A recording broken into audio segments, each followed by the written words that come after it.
আমরা ইউটিউবের সাউন্ডটা টেস্ট করছি।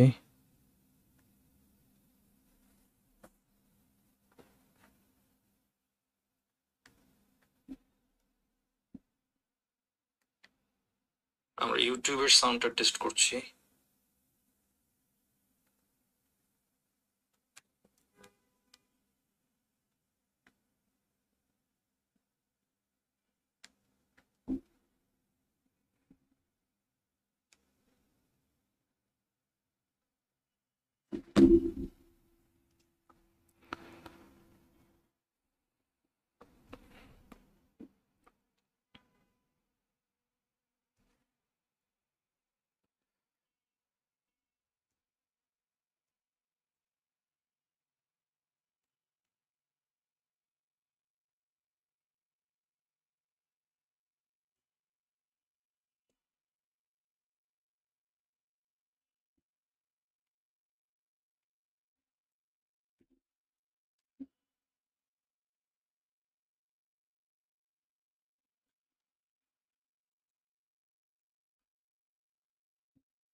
ওয়ালাইকুম আসসালাম ওয়া রাহমাতুল্লাহি ওয়া বারাকাতুহু।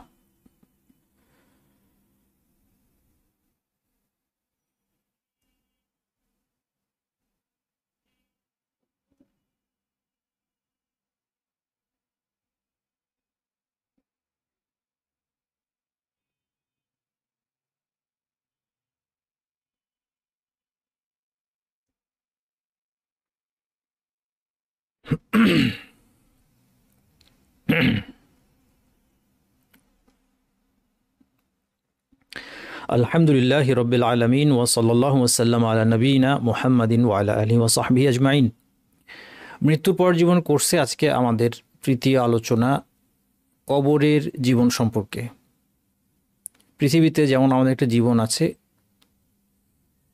জান্নাত বা জাহান্নামে প্রত্যেক ব্যক্তির একটা জীবন থাকবে, তেমনি একটা স্বতন্ত্র জীবন আছে যার নাম কবরের জীবন। এর আরেকটা নাম হচ্ছে বারজাখের জীবন। কবরের জীবন কথাটা শুনলে মনে হতে পারে যে এক্ষেত্রে তাকে কবরস্থ হওয়া, তাকে মাটির নিচে দাফন করা জরুরি। বিষয়টা এমন নয়।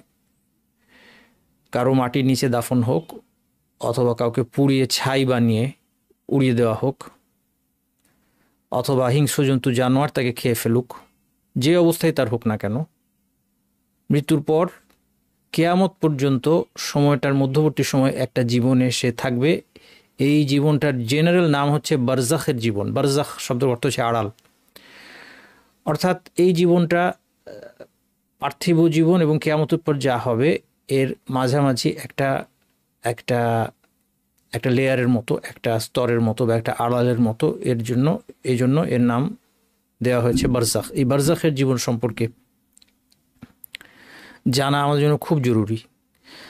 তার কারণ সাধারণত আমরা যখন জান্নাত জাহান্নামের কথা শুনি আমাদের কাছে মনে হয় সেটা অনেক দূরের বিষয়, কিন্তু যখন আমরা বারজাখের জীবন সম্পর্কে জানবো এবং এটা উপলব্ধি করব যে এই জীবনটা এখনই এই মুহূর্তে আমাদের যে কারো শুরু হয়ে যেতে পারে, এই উপলব্ধিটা যদি একবার অন্তরে চলে আসে তাহলে জান্নাত এবং জাহান্নামের বাস্তবতা আমাদের মনোজগতে অনেকটা স্পষ্ট হয়ে আসবে এবং জান্নাত জাহান্নামকে স্মরণ করা, আখিরাতকে স্মরণ করা আমাদের জন্য সহজ হবে।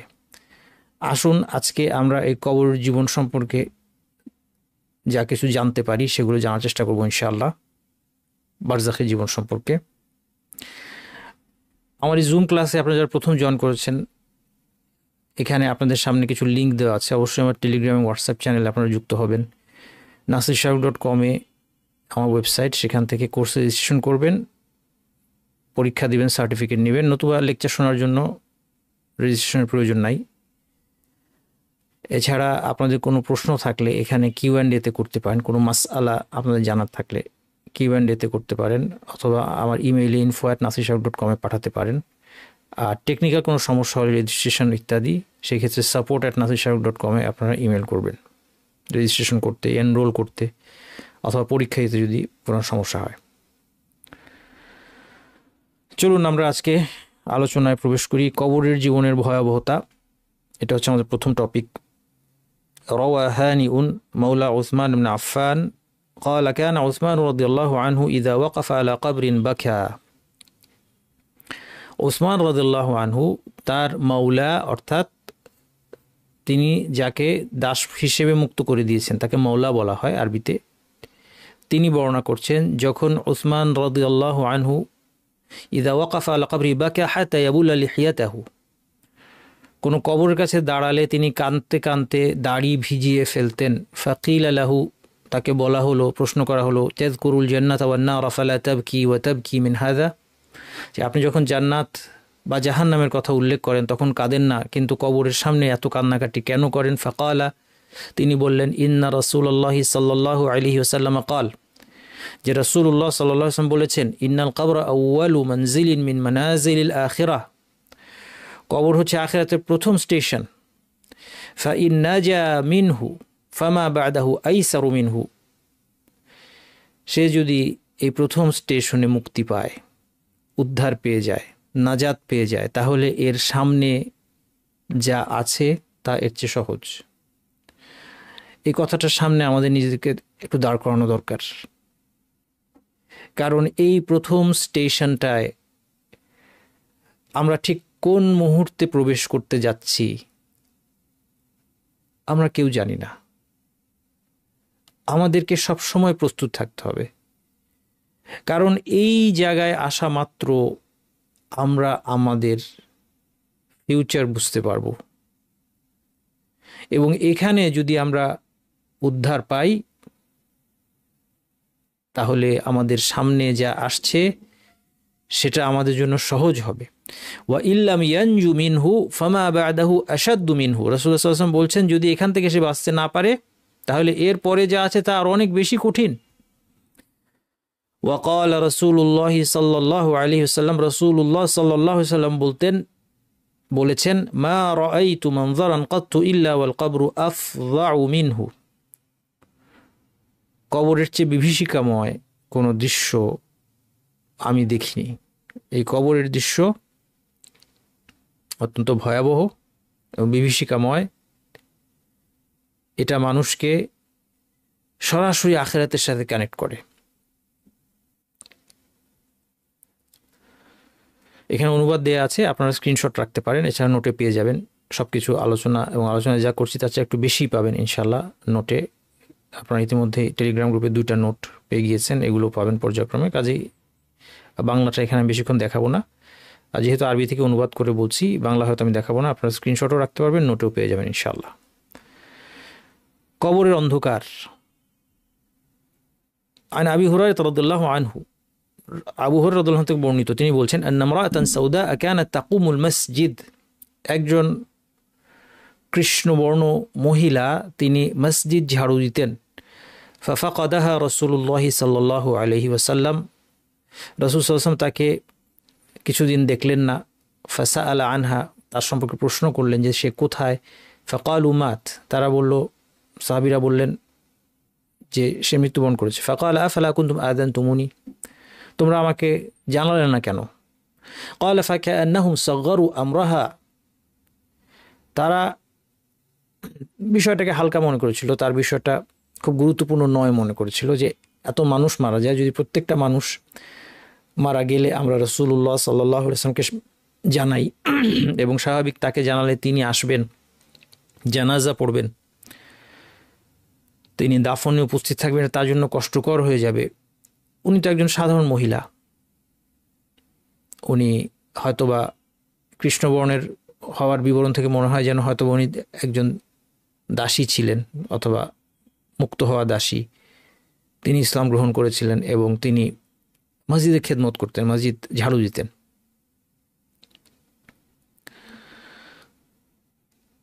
তো তিনি এমন কোনো, তাদের কাছে মনে হয়েছিল এমন কোনো গুরুত্বপূর্ণ ব্যক্তি না যার জন্য রাসূলুল্লাহ সাল্লাল্লাহু আলাইহি সাল্লামকে ডেকে আনতে হবে।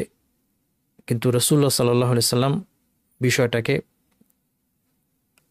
গুরুত্বের সাথে দেখলেন এবং বললেন, দুল্লুনি আলা কবরি, আমাকে তোমরা তার কবরে নিয়ে যাও। ফাদাল্লুহু ফাসাল্লা আলাইহা, এবং তারা তাকে কবর কাছে নিয়ে গেলেন, তিনি জানাজা পড়লেন। দাফন হয়ে যাওয়ার পরে জানাজা এভাবে পড়া যায়, যে মিস করেছে সে পড়তে পারে। ثم قال إن هذه القبور مملوءة ظلمة على أهلها, তারপর তিনি বললেন যে এই কবরগুলো এর অধিবাসীদের জন্য অন্ধকার থাকে। ওয়া ইন্না আল্লাহ আযজা ওয়া জাল্লা ইউনাউয়িরুহা লাহুম বিসসালাতি আলাইহিম, আল্লাহ আযজা ওয়া জাল আমার এই সালাতের কারণে এই কবরগুলোকে তাদের জন্য আলোকিত করে দেন।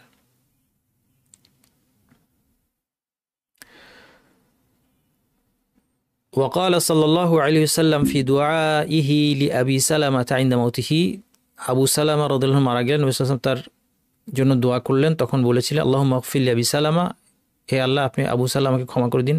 ওয়ারফা দারাজাতাহু ফিল মাহদিয়িন, তার স্তরকে হেদায়েত প্রাপ্তদের স্তরে উন্নীত করুন। ওয়াখলুফু ফি আকিবিহি ফিল গাবিরিন, এবং এরপর তার সন্তান সন্ততিতে আপনি তার অভিভাবক হয়ে যান। ওয়াগফির লানা ওয়া লাহু ইয়া রাব্বুল আলামিন, আমাদেরকে তাকে ক্ষমা করুন হে রব্বুল আলামিন। ওয়াফসাহ লাহু ফি কবরিহি ওয়া নাওয়ির লাহু ফিহি, তার কবরকে আপনি প্রশস্ত করে দিন এবং একে তার জন্য আপনি আলোকিত করে দিন। তাহলে কবর অন্ধকার থাকে এবং আল্লাহ সুবহানাহু ওয়া তাআলা মুমিনদের জন্য এই কবরকে আলোকিত করে থাকেন। এর আরও একটু বিবরণ আমরা সামনে দেখব। কবরের চাপ এটা সবার জন্য আসবে, মুমিন এবং কাফির, বিশ্বাসী এবং অবিশ্বাসী সবাইকে কবর চাপ দেয়। এবং এটা এই যে কবরের চাপের যে কষ্টটা, পৃথিবীতে আল্লাহ সুবহানাহু ওয়া তাআলা যেমন সবার জন্য কষ্ট নির্ধারণ করেছেন, মুমিন হোক, বিশ্বাসী হোক, অবিশ্বাসী হোক, তেমনি মৃত্যুর পরপরই কবরের চাপটাকেও এভাবে দেখতে হবে। আমরা মানুষ হিসেবে লাকাদ খালাকনাল ইনসানা ফি কাবাদ, আল্লাহ তাআলা বলছেন যে মানুষকে আমি কষ্টের মধ্যে সৃষ্টি করেছি। দুঃখ কষ্ট আমাদের জীবনে আছেই, এর মধ্যে একটা কষ্ট যেটা পৃথিবীর জীবনের শেষাংশে যেমন মৃত্যু কষ্ট আছে, তেমনি আরেকটা আছে কবরের চাপ। عن ابن عمر رضي الله عنهما قال, ابن عمر رضي الله عنه বলছেন قال رسول الله صلى الله عليه وسلم সাদ বিন মুআদ رضي الله عنه, সাদ বিন মুআদ رضي الله عنه সম্পর্কে রাসূলুল্লাহ সাল্লাল্লাহু আলাইহি ওয়াসাল্লাম বলেছেন, তিনি যখন মারা গেলেন, সাদ বিন মুআদ মারা গেলেন যখন রাসূল সাল্লাল্লাহু আলাইহি ওয়াসাল্লাম জীবদ্দশায়, রাসূলুল্লাহ সাল্লাল্লাহু আলাইহি ওয়াসাল্লাম বলেন হাযা আল্লাযী তাহাররাকা লাহুল আরশু ওয়া ফুতিহাত লাহু আবওয়াবুস সামা ওয়া শাহিদাহু ৭০,০০০ মিনাল মালায়েকা, এই যে সাদ বিন মুআদ যার জন্য আরশ কেঁপে উঠেছে এবং আকাশের দরজাগুলো খুলে গিয়েছে তার মৃত্যুর সময়, এবং ৭০,০০০ ফেরেশতা তার জানাজায় উপস্থিত হয়েছে, এত মর্যাদাবান সাহাবী, লাকাদ দুম্মা দাম্মাতান সুম্মা ফুররিজা আনহু, তাকে কবর একবার চাপ দিয়েছে, এরপর তার জন্য প্রশস্ত করে দেওয়া হয়েছে। এই জন্য আয়েশা রাদিয়াল্লাহু আনহা থেকে বর্ণিত, রাসূল সাল্লাল্লাহু আলাইহি ওয়াসাল্লাম বলেছেন ইন্না লিল কবরি দাগতাতান, কবরের চাপ রয়েছে, লাউ কানা আহাদুন নাজিয়ান মিনহা, কেউ যদি এই চাপ থেকে বাঁচত, নাজা সাদ বিন মুআদ, তাহলে সাদ বিন মুআদ রাদিয়াল্লাহু আনহু তিনি এই চাপ থেকে বেঁচে দিয়েছেন। তার মানে এই চাপ সবার জন্য সত্য, সবার ক্ষেত্রে এটা ঘটবে। মুনাওয়ী রাহমাতুল্লাহি আলাইহি তিনি বলেন, পূর্ণ মুমিনকে কবর চাপ দেওয়া হয় কিন্তু তা দ্রুত সরে যায়। মুমিনের জন্য যে পরিপূর্ণ মুমিন, সে আল্লাহ তাআলার সমস্ত আদেশ নিষেধ মেনে চলেছে পৃথিবীতে, তাকেও চাপ দেওয়া হয় কিন্তু সেটা দ্রুত দূর করে দেওয়া হয়। আর গুনাহগার মুমিনের জন্য চাপ দীর্ঘস্থায়ী হয়, তারপর কিছু সময় পর তা হালকা হয়ে যায়, কিন্তু কাফেরের জন্য সেই চাপ অবিরাম চলতে থাকে কিংবা স্থায়ী হয়ে যায়। এবং আমরা অবিশ্বাসীকে কবর কিভাবে চাপ দেয় তার বিবরণ প্রথম ক্লাসে দেখেছিলাম, যে তার পাঁজরের হাড়গুলো এলোমেলো হয়ে যায়। কবরের পরীক্ষা, ফিতনাতুল কবর, কবরের পরীক্ষা বা ফিতনাতুল কবর বলতে বোঝানো হয় কবরের প্রশ্নোত্তরকে। আর আবি সাঈদ আল খুদরি রাদিয়াল্লাহু আনহু, আবু সাঈদ আল খুদরি রাদিয়াল্লাহু আনহু থেকে বর্ণিত, ক্বালা শাহিদতু মা রাসূলিল্লাহি সাল্লাল্লাহু আলাইহি ওয়াসাল্লাম জিনাজাতান, রাসূল সাল্লাল্লাহু আলাইহি ওয়াসাল্লামের সাথে একটা জানাজায় উপস্থিত হলাম। ফাকালা রাসূলুল্লাহ সাল্লাল্লাহু আলাইহি ওয়াসাল্লাম আইয়ুহান নাস, রাসূল সাল্লাল্লাহু আলাইহি ওয়াসাল্লাম বললেন, হে লোক সকল, ইন্না হাযিল উম্মাতা তুবতালা ফি কুবুরিহা, এই উম্মতকে কবরে পরীক্ষা করা হবে। فإذا الإنسان دفن فتفرق عنه أصحابه جاء ملك في يده مطراق فأقعده, যখন একজন ব্যক্তিকে কবর দেওয়া হয় এবং তার সাথীরা তাকে রেখে চলে যায়, তখন হাতে হাতুড়ি নিয়ে একজন ফেরেশতা এসে তাকে উঠে বসায়। قال ما تقول في هذا الرجل, তাকে প্রশ্ন করে এই ব্যক্তি সম্পর্কে তুমি কি বলতে? فإن كان مؤمنا قال أشهد أن لا إله إلا الله وأن محمدا عبده ورسوله। সে মুমিন হলে বলে যে আমি সাক্ষ্য দিচ্ছি যে তিনি মুহাম্মদ আল্লাহর বান্দা এবং রাসূল, আমি সাক্ষ্য দিচ্ছি যে আল্লাহ ছাড়া ইবাদতযোগ্য কোনো ইলাহ নেই এবং তিনি হচ্ছেন মুহাম্মদ আল্লাহর বান্দা এবং রাসূল। ফায়াকুলু সাদাকতা, তখন ফেরেশতা বলেন তুমি সত্য বলেছো। সুম্মা ইফতাহু লাহু বাবুন ইলান নার, জাহান্নামের একটা দরজা খুলে তাকে দেখানো হয়। ফায়াকুল, ফেরেশতা বলেন হাযা কানা মানজিলাকা লাউ কাফারতা বিরাব্বিক, তুমি তোমার রবের প্রতি কুফরি করতে তাহলে এটা হতো তোমার বাসস্থান। ফাআম্মা ইয আমানতা ফাহাযা মানজিলু ফায়ুফতাহু লাহু বাবুন ইলাল জান্নাহ, যেহেতু তুমি ঈমান এনেছো এই হচ্ছে তোমার বাসস্থান, তাকে জান্নাতের বাসাটা খুলে দেখানো হয়, দরজা খুলে জান্নাতের বাসাটা দেখানো হয়। এটা কখন? মৃত্যুর সাথে সাথে, মৃত্যুর একটু পরেই। এই যে পরীক্ষা, অন্তিম পরীক্ষা, শেষ পরীক্ষা, ফাইনাল পরীক্ষা, আসল পরীক্ষা। আমরা দুনিয়ার পরীক্ষার জন্য কত আমাদের দুশ্চিন্তা।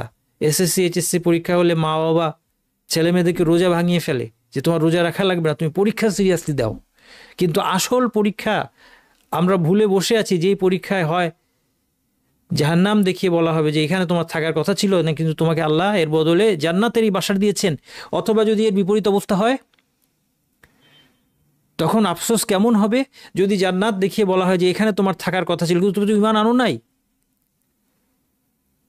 তুমি তো মুমিন ছিল না, তোমাকে এর পরিবর্তে এই জায়গায়। তখন হতাশাটা চিন্তা করি আমরা একটু।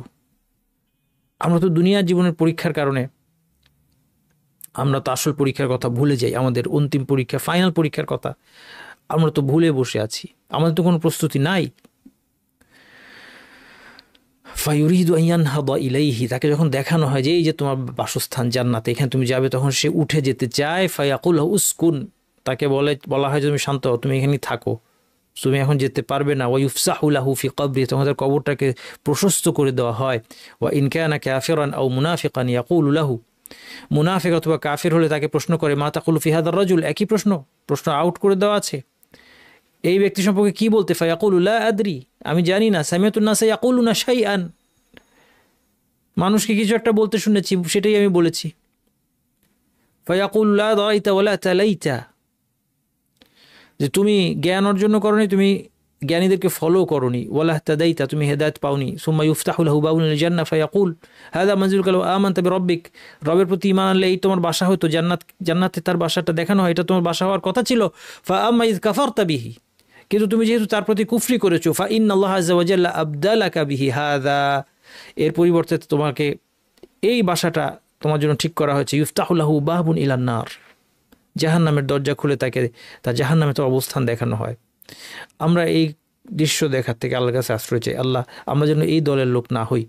সুম্মা ইয়াকমাউহু কামাআতান বিল মিত্রাক, এরপর হাতুড়ি দিয়ে এমন একটা আঘাত তাকে করে, ইয়াসমাউহা খালকুল্লাহি কুল্লুহুম গায়রা সাকালাইন, মানুষ এবং জিন ছাড়া অন্যরা এটা শুনতে পায়, অন্যান্য পশু পাখি শুনতে পায়। ফাকালা বাদুল কওমি, তখন কেউ কেউ বললেন ইয়া রাসূলুল্লাহি মা আহাদুন ইয়াকুমু আলাইহি মালাকুন ফি ইয়াদিহি মিত্রাকুন ইল্লা হিলা ইনদা যালিক, সাহাবীরা জিজ্ঞেস করলেন যে হাতুড়ি নিয়ে যদি একজন ফেরেশতা দাঁড়িয়ে থাকে তাহলে তো ভয়ই একটা মানুষ শেষ হয়ে যাবে। ফাকালা রাসূলুল্লাহি সাল্লাল্লাহু আলাইহি ওয়াসাল্লাম, রাসূল সাল্লাল্লাহু আলাইহি ওয়াসাল্লাম বললেন ইউসাব্বিতুল্লাহু আল্লাযীনা আমানু বিল কাউলি সাবিত, আল্লাহ সুবহানাহু ওয়া তাআলা পৃথিবীতে যারা লা ইলাহা ইল্লাল্লাহর ঘোষণা দিয়েছিল, এই ঘোষণার বদৌলতে আল্লাহ সুবহানাহু ওয়া তাআলা তাদেরকে সাবাত দান করবেন, দৃঢ়তা দান করবেন। একমাত্র আল্লাহর দেয়া দৃঢ়তায় মুমিনরা এই ভয়াবহ দৃশ্যের সামনে দাঁড়িয়েও সঠিক উত্তর দিতে পারবে। কেন? কারণ তারা জীবনে নবী মুহাম্মদ সাল্লাল্লাহু আলাইহি সাল্লামের প্রকৃত অনুসারী ছিল, আবেগ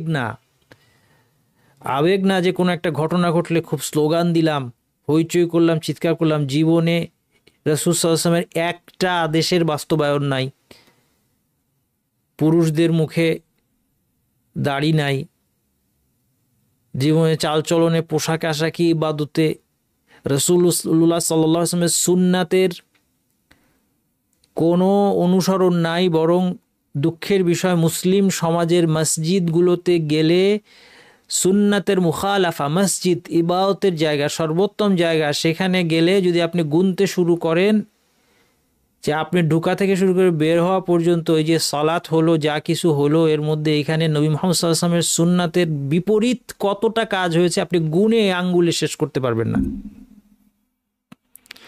এটা হচ্ছে আমাদের বাস্তবতা।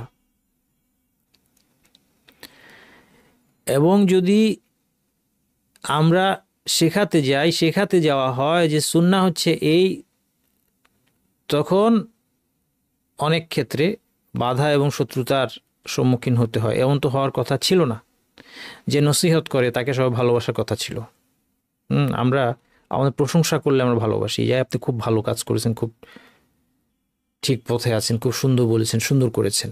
কিন্তু যে আমাদেরকে ভুল ধরিয়ে দেয় তাকেই আমার ভালোবাসার কথা ছিল, সে আমার প্রকৃত কল্যাণকামী, কিন্তু তাকে মানুষ শত্রু মনে করে। রাসূলুল্লাহ সাল্লাল্লাহু আলাইহি ওয়াসাল্লামকে জীবনের অনুসরণীয় আদর্শ বানাতে হবে এবং আমাদের খোঁজে থাকতে হবে যে রাসূলুল্লাহ সাল্লাল্লাহু আলাইহি ওয়াসাল্লাম ইবাদত কেমন ছিল, আমরা সেভাবে ইবাদত করব। তার মুআমালাত কেমন ছিল, আমরা সেভাবে মুআমালাত করব। তার কথা কেমন ছিল, আমরা সেভাবে কথা বলব। তার আখলাক কেমন ছিল, সেই আখলাকে আমরা রঞ্জিত হব। তাহলে সেদিনে উত্তর দেওয়া যাবে। নবী মুহাম্মদ সাল্লাল্লাহু আলাইহি ওয়াসাল্লামকে চেহারা দেখার কোনো জরুরি না, তাকে চিনতে মা তাকুলু ফি হাযার রাজুল, যদি তার ছবিও দেখানো হয় কবরে, আমার জানা নাই এরকম দেখানো হবে কিনা, কিন্তু যদি প্রশ্নের অর্থ এই হয় যে দেখিয়ে জিজ্ঞেস করা হবে ফি হাযার রাজুল, এই লোকটার সম্পর্কে কি বলতে, যে নবী মুহাম্মদ সাল্লাল্লাহু আলাইহি ওয়াসাল্লামের সুন্নাত অনুসরণ করেছে, সে সঠিক উত্তর দিতে সক্ষম হবে।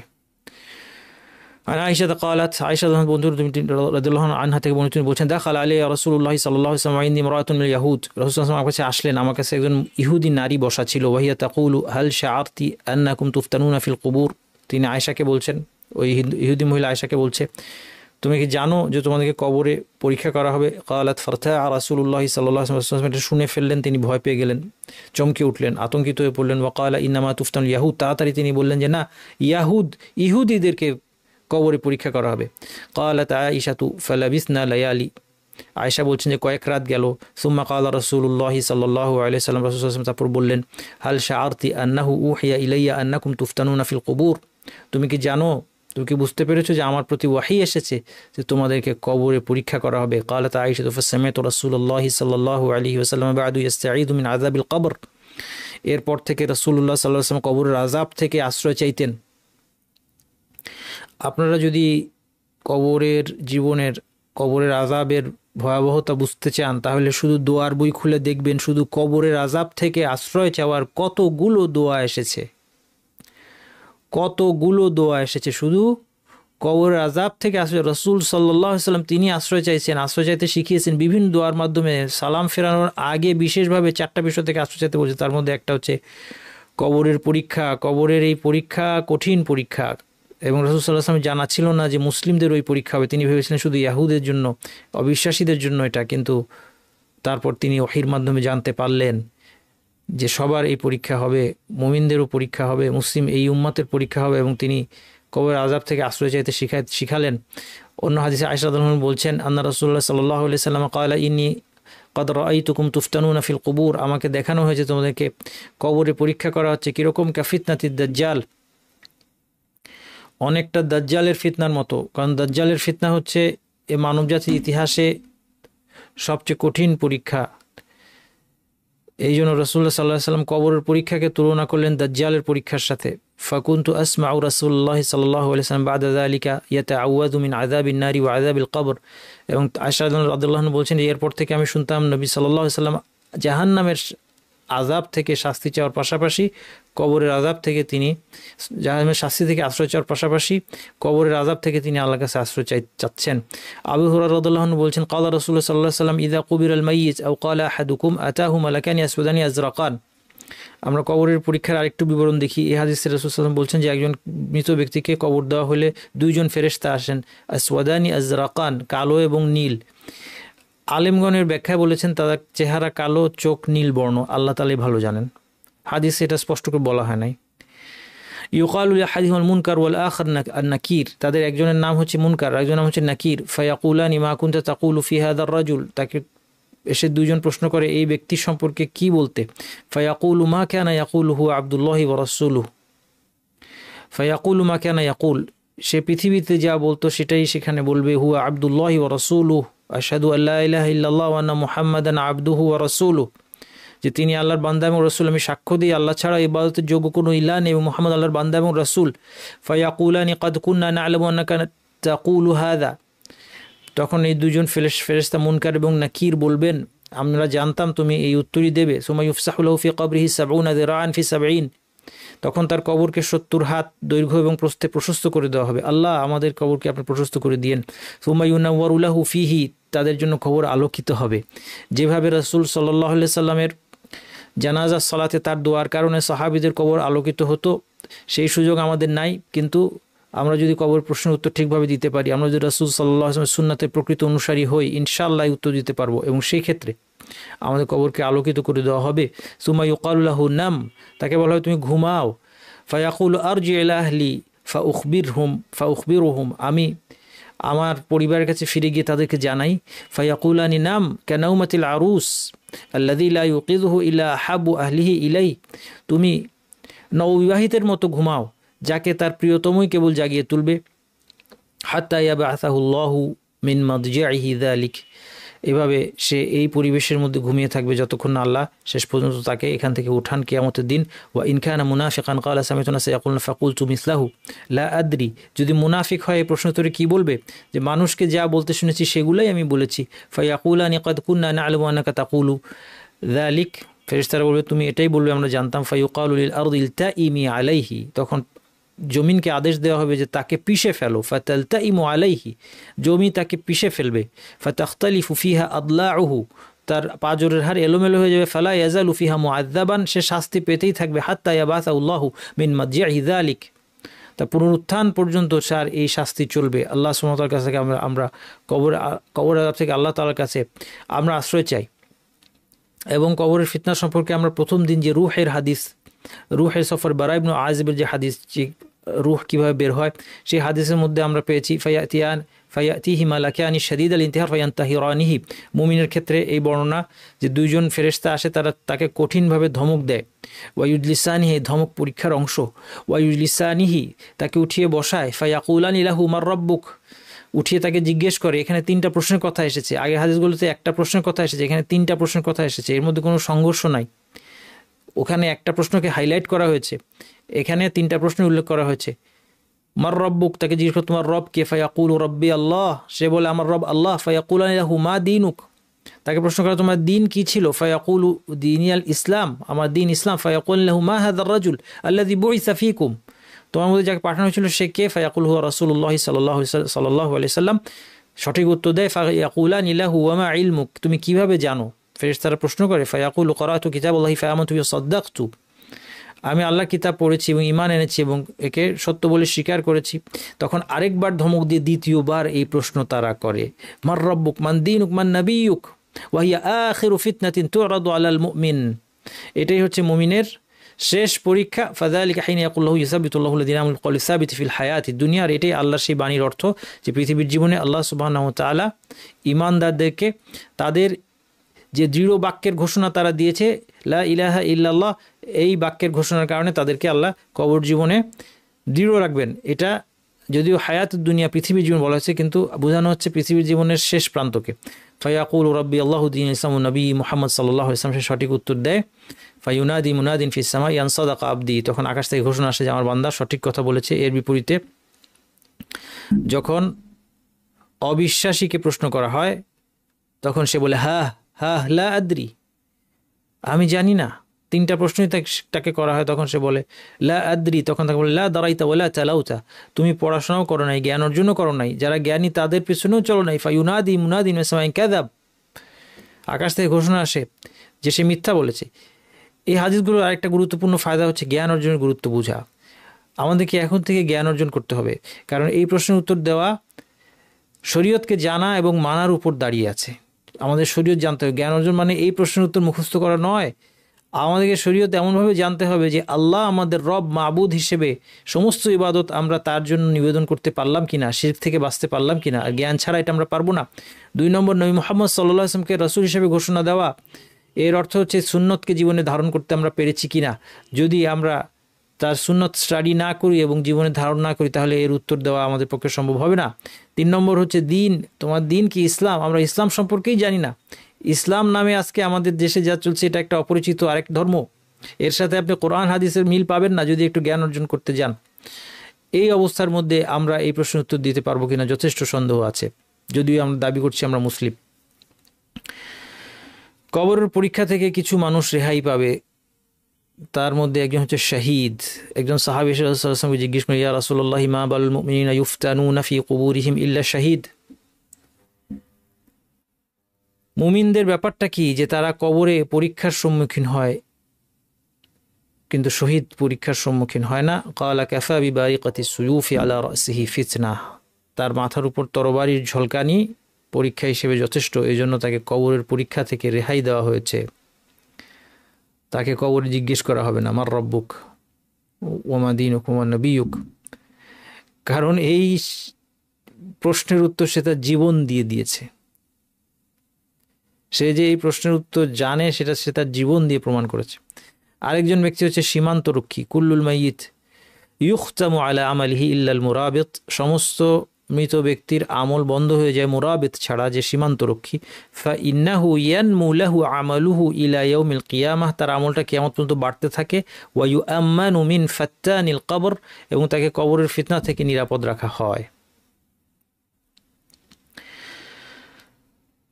এবং কবরের আযাব থেকে রক্ষা পাওয়ার আরেকটা বিবরণ এসেছে, যে পেটের অসুখে মারা যায় তার সম্পর্কে। আব্দুল্লাহ ইবনে ইয়াসার তিনি একজন তাবী, তিনি বলছেন কুনতু জালিসান ওয়া সুলাইমান মিন সুরাদ ওয়া খালিদ বিন উরফুতা।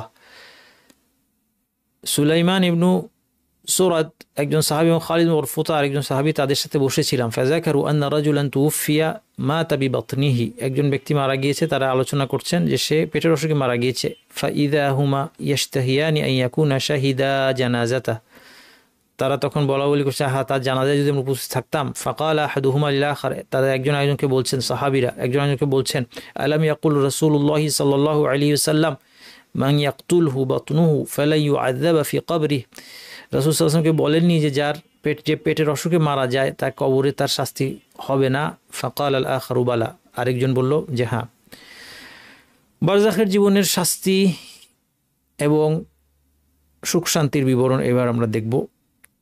প্রথম বারজাখের জীবনের শাস্তির বিবরণ দেখব। বারজাখের জীবনের শাস্তি আত্মা এবং দেহের উপর হবে। শাস্তিটা আত্মিক এবং দৈহিক। আত্মাকে এককভাবে শাস্তি দেওয়া হতে পারে, দেহ সাথে শাস্তি দেওয়া হতে পারে।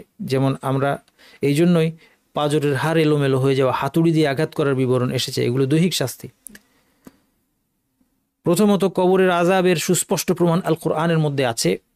গতদিন বলেছিলাম, আবারও বলছি, কেউ যদি বলে এবং একদল লোক এই কথাগুলো বলছে, আমরা যেন তাদের দ্বারা বিভ্রান্ত না হই এবং আল্লাহ তাদেরকে হেদায়েত দিক। তারা দাবি করে যে আমরা কোরআন মানি কিন্তু হাদিস মানি না। তাদের একটা যুক্তি হচ্ছে, বহু যুক্তির মধ্যে একটা যুক্তি হচ্ছে, যেমন তারা বলে যে কোরআনের মধ্যে কোনো কবরের আযাবের কথা নাই, হাদিসের মধ্যে কবরের আযাব আছে, কাজেই কোরআন এবং হাদিস সাংঘর্ষিক, এই জন্য আমরা হাদিস মানি না।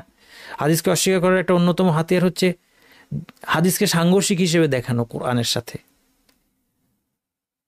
হাদিসের ভাষ্যে যদি কোরআনের থেকে বাড়তি কিছু থাকে তাহলেই তারা সেটা বলে সাংঘর্ষিক। অথচ প্রত্যেকেই যার স্বাভাবিক যুক্তি কাজ করছে, রিজনিং কাজ করে, সে বলবে যে কোনো কিছু বাড়তি বলা মানে আগেরটার সাথে সংঘর্ষ হয়ে গেছে, এমন না। আমরা অনেক সময় আদেশ দিতে গিয়ে একবার একটা কথা বলি, তারপর সেটার সাথে একটা কিছু আমরা অ্যাড করতে পারি। এটার মধ্যে সংঘর্ষের কিছু না। কিন্তু এই যে গ্রুপটা, তাদের যারা লিডারদের কথা বলছি, সাধারণ অনুসারী অনেকে আছে, তাদের জ্ঞান খুবই কম, অজ্ঞ। লিডাররাও অজ্ঞ, কিন্তু লিডারদের মধ্যে হয়তো দুরভিসন্ধি আছে। ফলে তারা সংঘর্ষ বের করার জন্য অস্থির, যে এই দেখো কোরআন হাদিস সংঘর্ষিক হয়ে গেছে, হাদিসটা যেন অস্বীকার করা যায়, কিন্তু কোনো সংঘর্ষ নাই।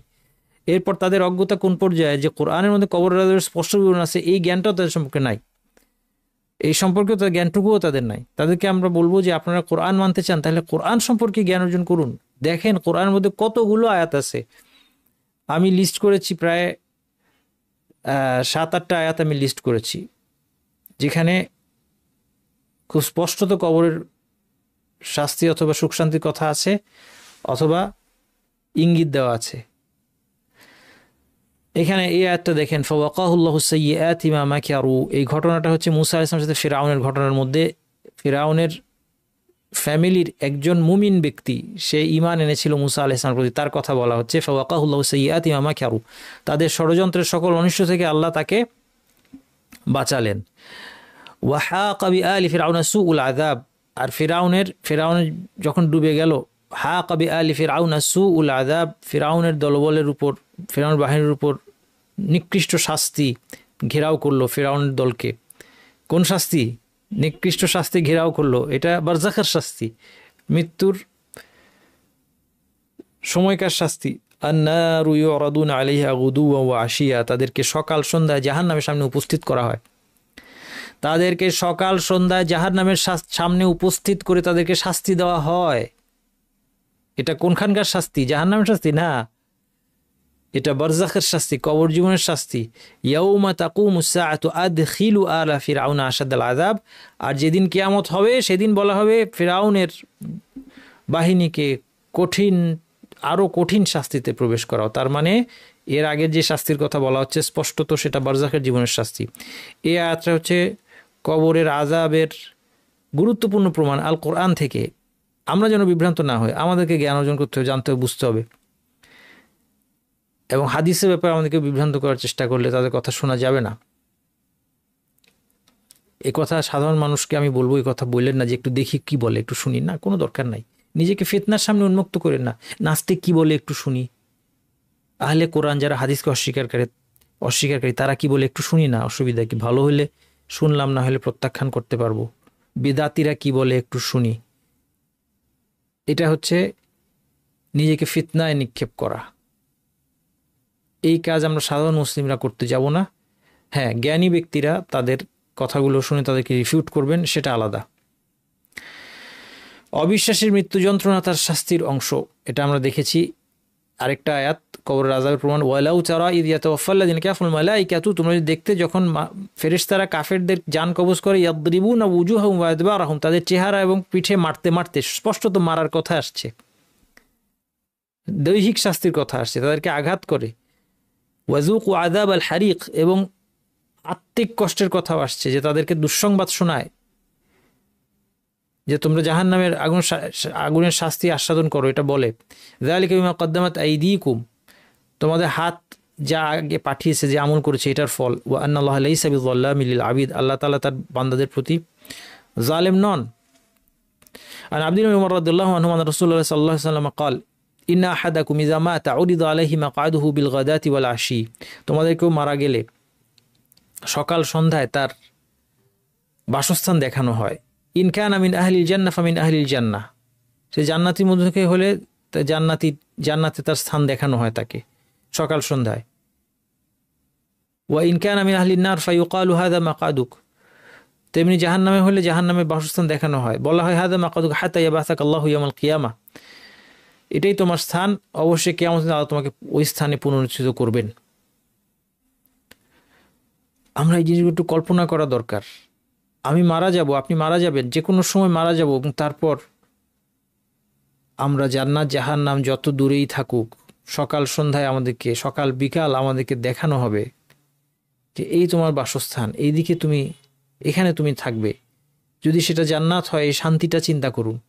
যদি এটা জান্নাত না হয়, যদি এটা জাহান্নামের বাসস্থান হয়, তাহলে সেই কষ্টটা, মানসিক কষ্ট একটু কল্পনা করি আমরা। এরপর কবরের আযাব কি কি কারণে হয় এই সংক্রান্ত কিছু হাদিস এবং কি শাস্তি আছে সেগুলো আমরা দেখি। ইন্নাহু আতানি, রাসূল সাল্লাল্লাহু আলাইহি ওয়াসাল্লাম বলছেন, ইন্নাহু আতানি লাইলাতা আতিয়ানি ওয়া ইন্নাহুমা ইবতাআসানি, তিনি বলছেন রাত্রে আমি স্বপ্নে দেখলাম আমার কাছে দুজন আসলো এবং আমাকে উঠে বসালো। ওয়া ইন্নাহুমা ক্বালা লি, আমাকে তারা বললেন ইনতালিক, দুজন ফেরেশতা আমার কাছে আসলেন, আমাকে বসালেন, আমাকে বললেন যে চলুন। ওয়া ইন্নী ইনতালাকতু মাআহুমা, আমি তাদের সাথে গেলাম। ওয়া ইন্না আতাইনা আলা রাজুলিন মুত্তাজি, একজন ব্যক্তি শুয়ে আছে তার কাছে আসলাম। ওয়া ইযা আখারু কাইমুন আলাইহি বিসাখরাতিন, আরেকজন তার কাছে একটা পাথর নিয়ে দাঁড়িয়ে আছে, ওয়া ইদা হুয়া ইয়াহউই বিস-সাখরাতি লিরাসিহি ফায়াসলাউ রাসাহু, সে ওই পাথর দিয়ে বাড়ি মেরে তার মাথাটাকে ফাটিয়ে দিচ্ছে, চূর্ণ বিচূর্ণ করে দিচ্ছে। ফায়াতাদাহদাহুল হাজারু হা হুনা, পাথরটা গড়িয়ে এখানে চলে আসছে। ফায়াসবাউল হাজারা ফায়াখুযু, সে আবার পাথরটাকে গিয়ে নিয়ে আসছে, পাথরটা গড়িয়ে যখন চলে যাচ্ছে সেটাকে গিয়ে নিয়ে আসছে। ফালা ইয়ারজু ইলাইহি হাত্তা ইয়াসিহা রাসু কামা কান, সে ফিরে আসতে আসতে তার মাথাটা আবার আগের মতো ঠিক হয়ে যাচ্ছে। সুম্মা ইয়াউদু আলাইহি ফায়াফআলু বিহি মিসলা মা ফাআলা আল মাররাতাল উলা,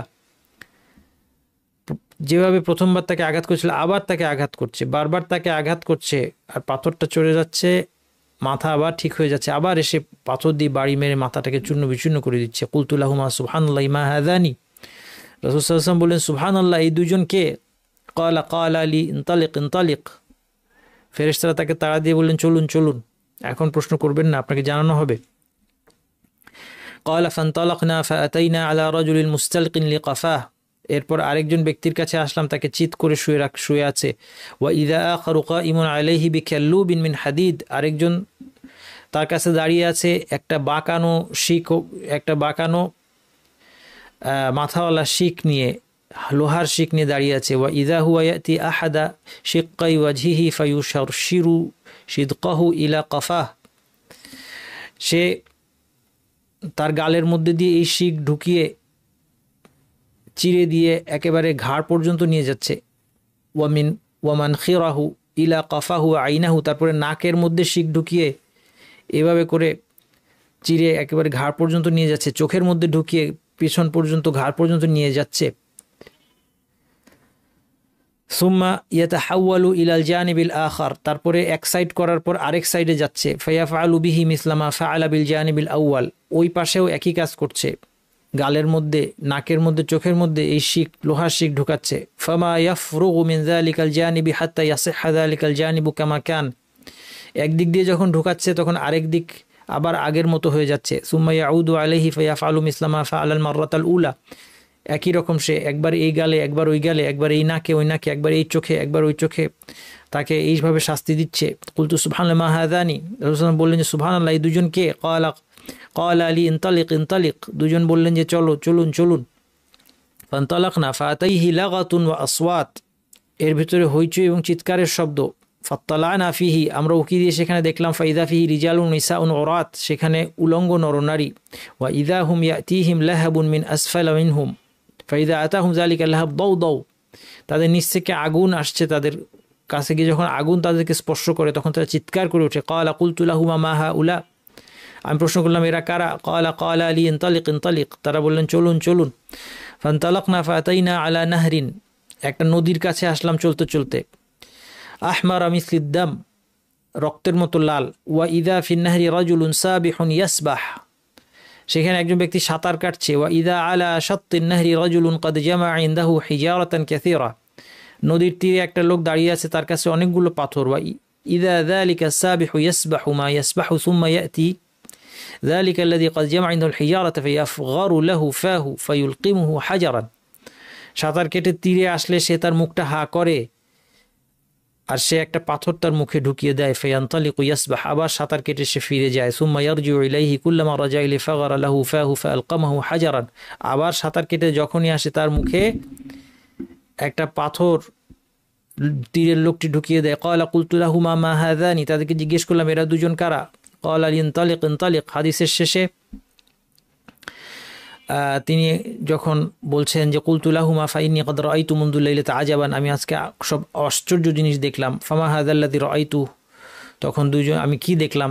ফাকালা লি আম্মা ইন্না সানুখবিরুক, আমরা আপনাকে জানিয়ে দিব। আম্মার রাজুল আউয়াল আল্লাযী আতাইতা আলাইহি ইউসলাউ রাসুহু বিল হাজারি ফাইন্নাহু আর-রাজুলু ইয়াখুযুল কুরআন ফায়ারফুদুহু ওয়া ইয়ানামু আনিস সালাতিল মাকতুবা, প্রথম যে ব্যক্তি যার মাথাটাকে পাথর দিয়ে বারবার চূর্ণ করা হচ্ছিল সেই ব্যক্তি হচ্ছে ওই ব্যক্তি যে কোরআন আয়ত্ত করার পর একে প্রত্যাখ্যান করে, কোরআন শেখে কিন্তু ভুলে যায় অথবা আমল করে না, কোরআনের চর্চা এবং আমল করা ছেড়ে দেয়।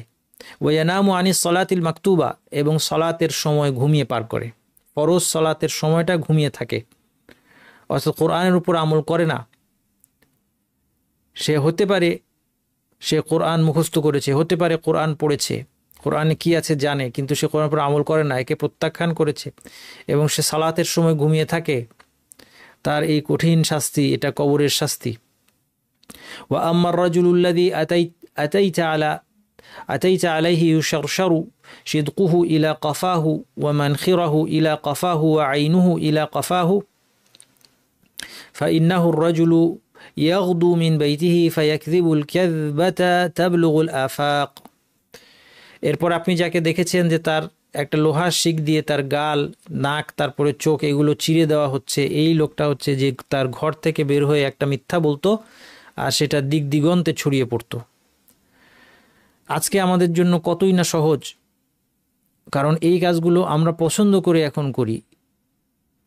এখন ঘর থেকে বের হওয়ার প্রয়োজন হয় না, সোশ্যাল মিডিয়ায় বসে আপনি একজন ব্যক্তির সম্পর্কে কুৎসা রটনা করেন, একজন আলেম সম্পর্কে আপনি মিথ্যা প্রচার করে দেন, অথবা একজন আলেমকে আপনি গালি দিয়ে দেন এবং এই কাজের অপেক্ষায় আপনি বসে থাকেন।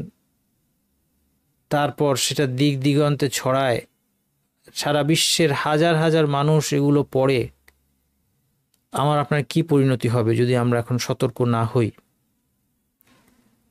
আমরা তো মনে করি, আমাদের মধ্যে একটা ভুল ধারণা ঢুকে গিয়েছে। আমরা মনে করি একজন লোক যত ফেমাস তার গোশত তত হালাল। আমরা মনে করি একজন যত বড় আলেম, ফেমাস লোক, অথবা সে আলেম যদি নাও হয়, অন্য কোনো ফিল্ডের সে লোক হয়, ফেমাস লোক হয়, তাকে নিয়ে তার গোশতটা আমাদের জন্য বুঝি হালাল করে দেওয়া হয়েছে, তাকে নিয়ে একটা কথা বলে ফেললে কোনো অসুবিধা নাই। আমরা কোরআন হাদিস থেকে কত দূরে! কেন আমরা এগুলো করছি? কার স্বার্থে? আমার নিজের ক্ষতি ছাড়া তো আর কিছুই হচ্ছে না। তারপরে বললেন ফেরেশতারা, আম্মার রিজাল ওয়ান নিসাউল উরাতুল্লাযীনা ফি মিসলি বিনাইত তান্নুরি ফাইন্নাহুমুজ যুনাতু ওয়াজ জাওয়ানি। যেই নরনারীকে এই চুল্লির মতো স্থাপনায় দেখেছিলেন তারা ব্যভিচারী পুরুষ এবং নারী। ওয়া আম্মার রাজুলুল্লাযী আতাইতা আলাইহি ইয়াসবাহু ফিন নাহরি ইউলকামুল হাজারা ফাইন্নাহু আকিলুর রিবা। আর যে লোকটা সে নদীতে সাঁতার কাটছিল এবং তাকে মুখে পাথর ভরে দেওয়া হচ্ছিল, সে হচ্ছে সুদখোর, আকিলুর রিবা। আমরা সুদী ব্যাংকে টাকা রেখে লভ্যাংশ নেওয়া বন্ধ করব কি? তার জন্য এই শাস্তির কথাই বলা হয়েছে। এটা ওই সুদ। একদল বিভ্রান্ত লোক আজকে প্রচার করেছে যে যে সুদ কোরআন নিষেধ করেছে সেটা হচ্ছে শুধু চক্রবৃদ্ধি হারের সুদ, যেটা এটা, আর ব্যাংকের সুদটা সুদ না। এখানেও কোরআন সম্পর্কে অজ্ঞতা। তারা কোরআনের একটা আয়াত পড়েছে আর আরও অনেকগুলো আয়াত এবং অনেকগুলো হাদিসকে উপেক্ষা করেছে। ইয়া আইয়ুল্লাযীনা আমানু লা তাকুলুর রিবা আযআফা মুযআফা। কোরআনে আছে চক্রবৃদ্ধি হারে সুদ খেও না। তারা বলছে বাস, তাইলে চক্রবৃদ্ধি হারে সুদ খাওয়া আল্লাহ নিষেধ করেছে, তাহলে সাধারণ সুদটা হালাল। অথচ যে আয়াতে আল্লাহ তাআলা বলছে ইয়া আইয়ুল্লাযীনা আমানু তাকুল্লাহা ওয়া যারু মা বাকিয়া মিনার রিবা, এই আয়াতটা তারা পড়ে দেখেনি। হে ঈমানদারেরা, আল্লাহকে ভয় করো এবং সুদের যতটুকু অংশ কিছুমাত্র বাকি থাকলে এটা ছেড়ে দাও, সামান্যতম সুদটাও ছেড়ে দাও। ইন কুনতুম মুমিনিন, তোমরা যদি মুমিন হও। এই আয়াতটা পড়ে নাই।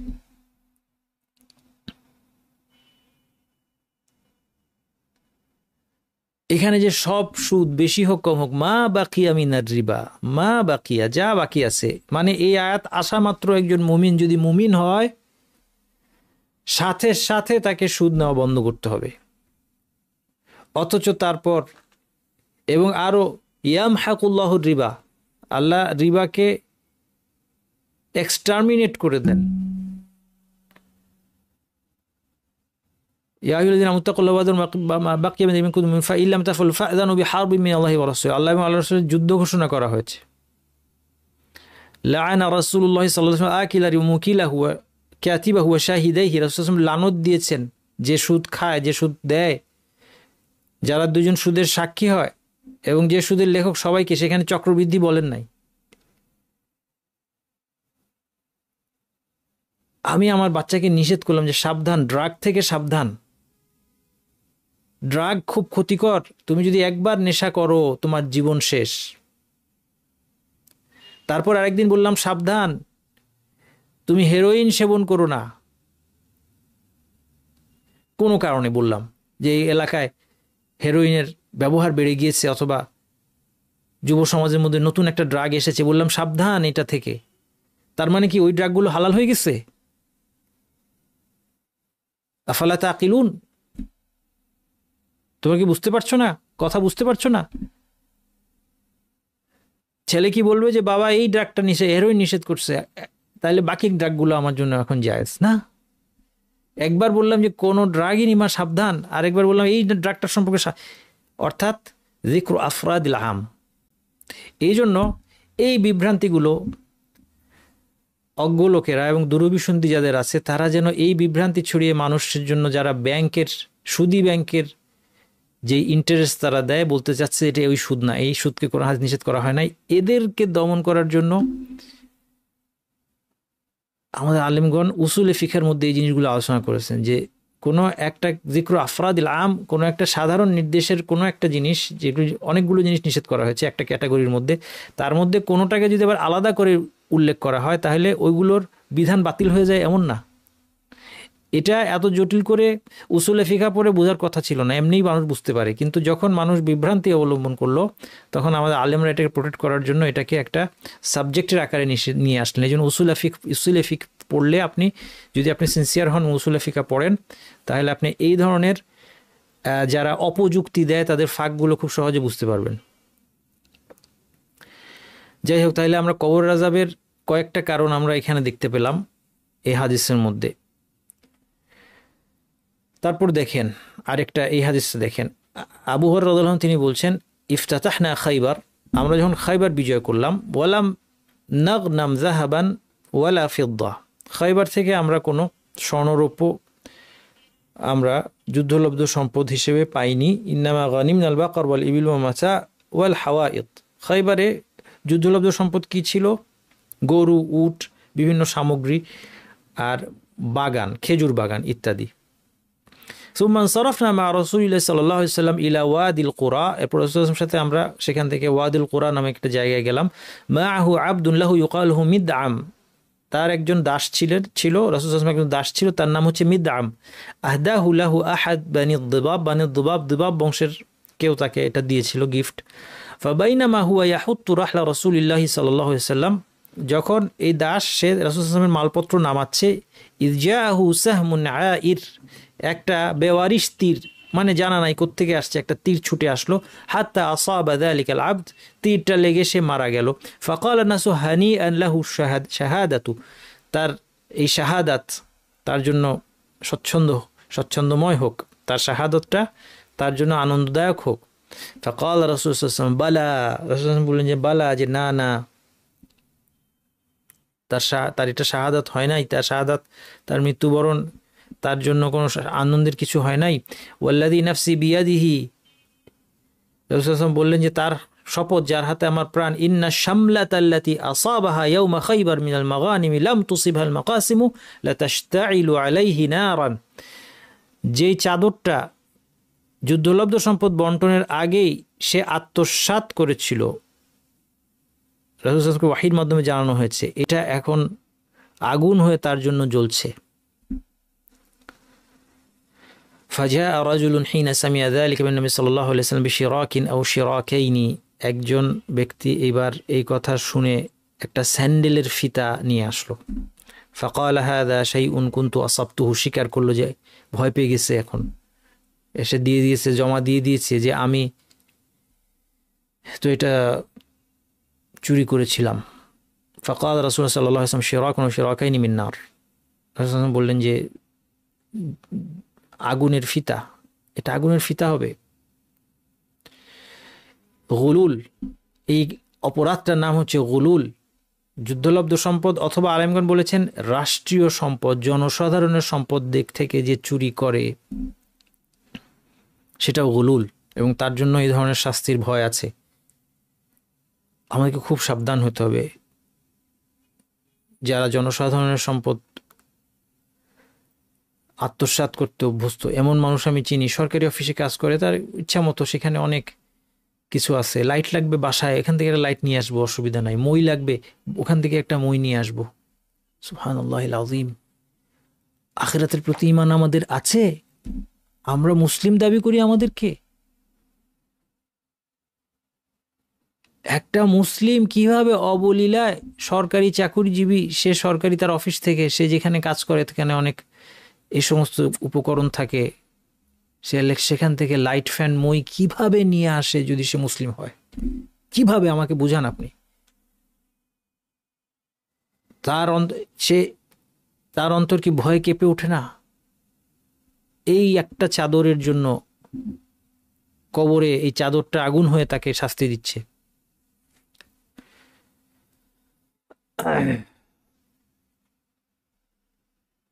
এরপর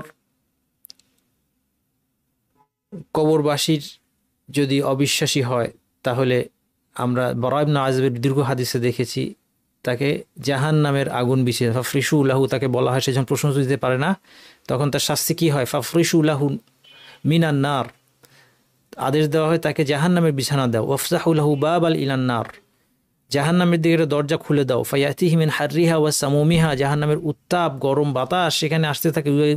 ওয়া ইউদাইয়াকু আলাইহি কবরু হাত্তা তাখতালিফা ফিহি আদলাউহু, কবর তাকে চাপ দেয়, তার পাজরের হাড় এলোমেলো হয়ে যায়। এবং তার সংক্ষেপে শেষ করে দিই, তার মন্দ কাজ একজন কুৎসিত ব্যক্তির আকারে তার কাছে দুর্গন্ধযুক্ত কুৎসিত পোশাক নিয়ে তার কাছে আসে, উপস্থিত হয়। সে বলে যে তুমি কে? তোমার চেহারা তো এমন যা অকল্যাণ নিয়ে আসে। তখন সে বলে আনা আমালুকাল খাবিস, যে আমি তোমার মন্দ কাজ। এরপর একজন অন্ধবুধির বোবাতকে নিয়োগ করা হয়, সে তাকে হাতুড়ি দিয়ে আঘাত করে, যে হাতুড়ি দিয়ে আঘাত করে পাহাড় মাটিতে পরিণত হবে, এভাবে তাকে আঘাত করে। এইগুলো কবর আযাব বিবরণ আসছে, এটা আমরা দেখেছি। কবর আযাব বিবরণের মধ্যে আরও আছে, মাররান নবী সাল্লাল্লাহু আলাইহি ওয়াসাল্লাম বিকবরাইনি ফাকালা ইন্নাহুমা লা ইউআযাবানি ওয়া মা ইউআযাবানি ফি কাবীর। তিনি বললেন যে দুইটা কবর পাশ দিয়ে গেলেন, বললেন যে তাদেরকে শাস্তি দেওয়া হচ্ছে কবরে, কিন্তু খুব বড় কিছুর জন্য না, অর্থাৎ এমন কিছু যেটা মানুষ বড় মনে করে না, গুরুত্বহীন মনে করে, অথবা যেটা থেকে বিরত থাকা খুব কষ্টের কিছু ছিল না, কিন্তু এর জন্য তার কবর আযাব হচ্ছে, সেটাকে হালকা করে দেখতো। ফাকানা লা ইস্তাতিরু মিনাল বাউল, তাদের মধ্যে একজন হচ্ছে পেশাবের ছিটা থেকে সে বেঁচে থাকতো না। ওয়া আম্মাল আখারু ফাকানা ইয়ামশি বিন নামিমা, আরেকজন গুজব ছড়িয়ে বেড়াতো। তাহলে এইগুলো কবরের আযাবের কারণ।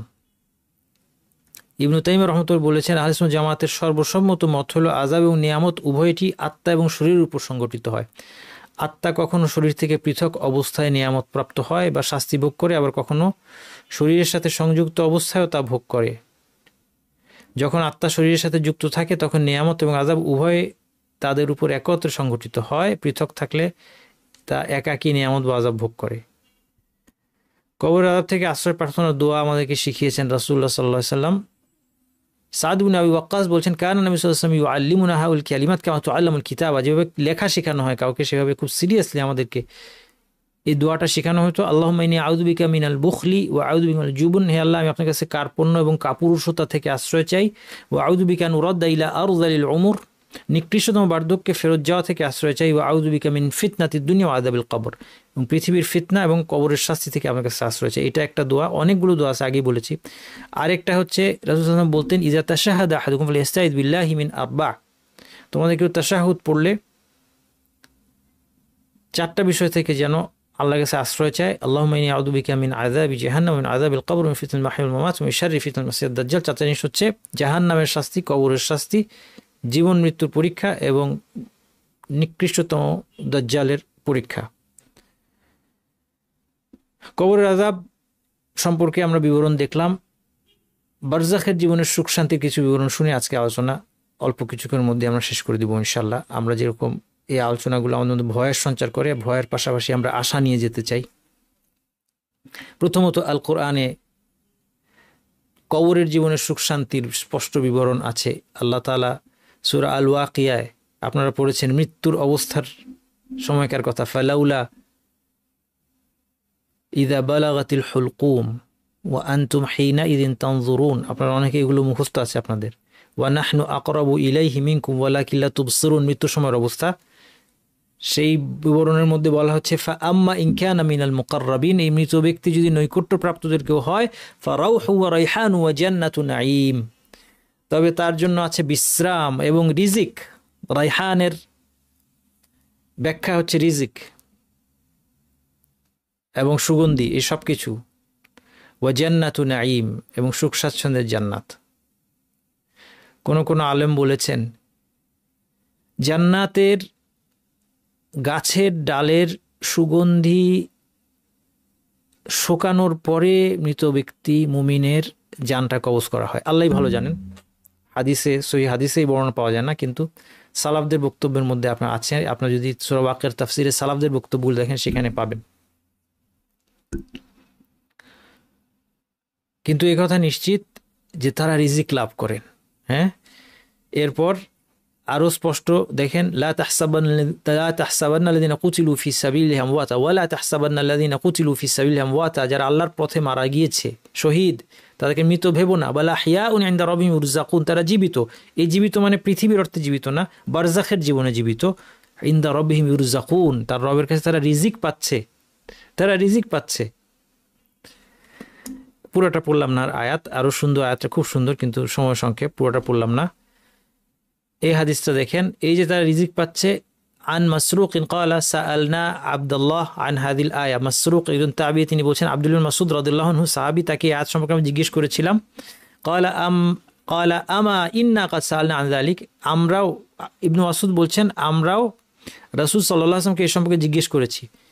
ফলে তিনি বলছেন আরওয়াহুম ফি জাওফি তায়রিন খুদরিন, সবুজ পাখির মধ্যে শহীদদের আত্মাগুলো থাকে।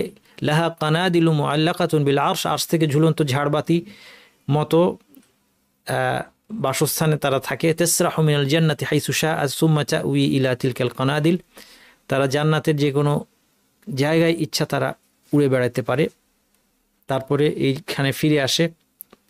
এগুলো বারজাখের জীবনের শান্তি। সে জান্নাতে এখনো যায় নাই পরিপূর্ণরূপে, সে তার দেহ নিয়ে, আত্মা নিয়ে এখনো জান্নাতে যায় না। জান্নাতের সব ভোগ বিলাস সে করতে পারছে তা না, কিন্তু তার আত্মাটা পাখির মধ্যে ভরে দেওয়া হয়েছে যেন সে জান্নাতে উড়ে বেড়াতে পারে। জান্নাতে প্রবেশের আগে সে কোথায় সে যেতে যাচ্ছে, কি অনাবিল শান্তি, কি অনাবিল শান্তি। তখন তাদেরকে জিজ্ঞেস করা হয় হাল তাশতাহুনা শাইআন, তারা যখন ফিরে আসে আল্লাহ তাআলা জিজ্ঞেস করেন আর কি কিছু চাও, তারা বলে আইয়ু শাইইন নাশতাহি ওয়া নাহনু নাসরাহু মিনাল জান্নাহ, আমরা আর কি চাইবো, আমরা জান্নাতে উড়ে বেড়াই। হাইসু শি'না, যেখানে চাই আমরা যাচ্ছি।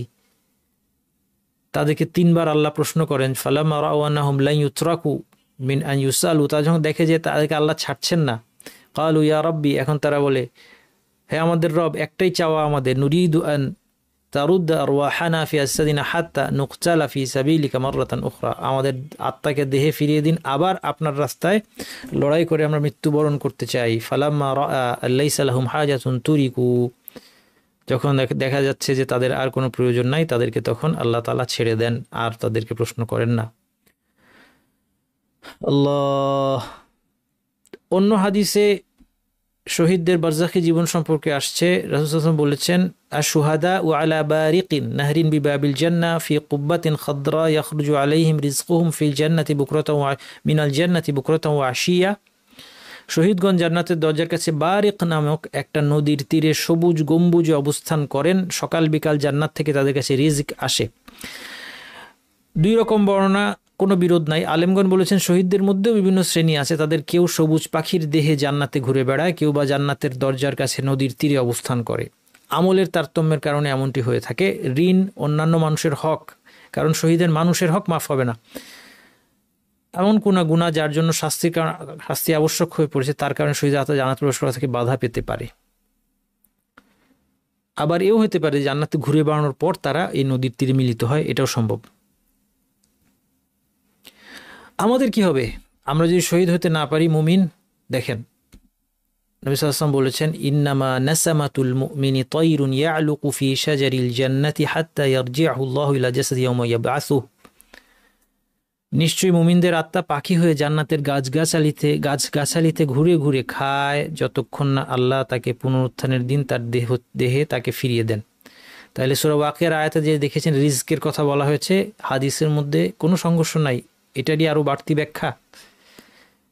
তাহলে শহীদের আত্মাটা সারা জান্নাতে ঘুরে বেড়াচ্ছে, কিন্তু মুমিনের আত্মা গাছগাছালিতে ঘুরছে, পুরো জান্নাতে বিচরণ করতে পারছে না, কারণ তার স্ট্যাটাসটা শহীদের তুলনায় সাধারণ মুমিনের স্ট্যাটাসটা কম হতে পারে।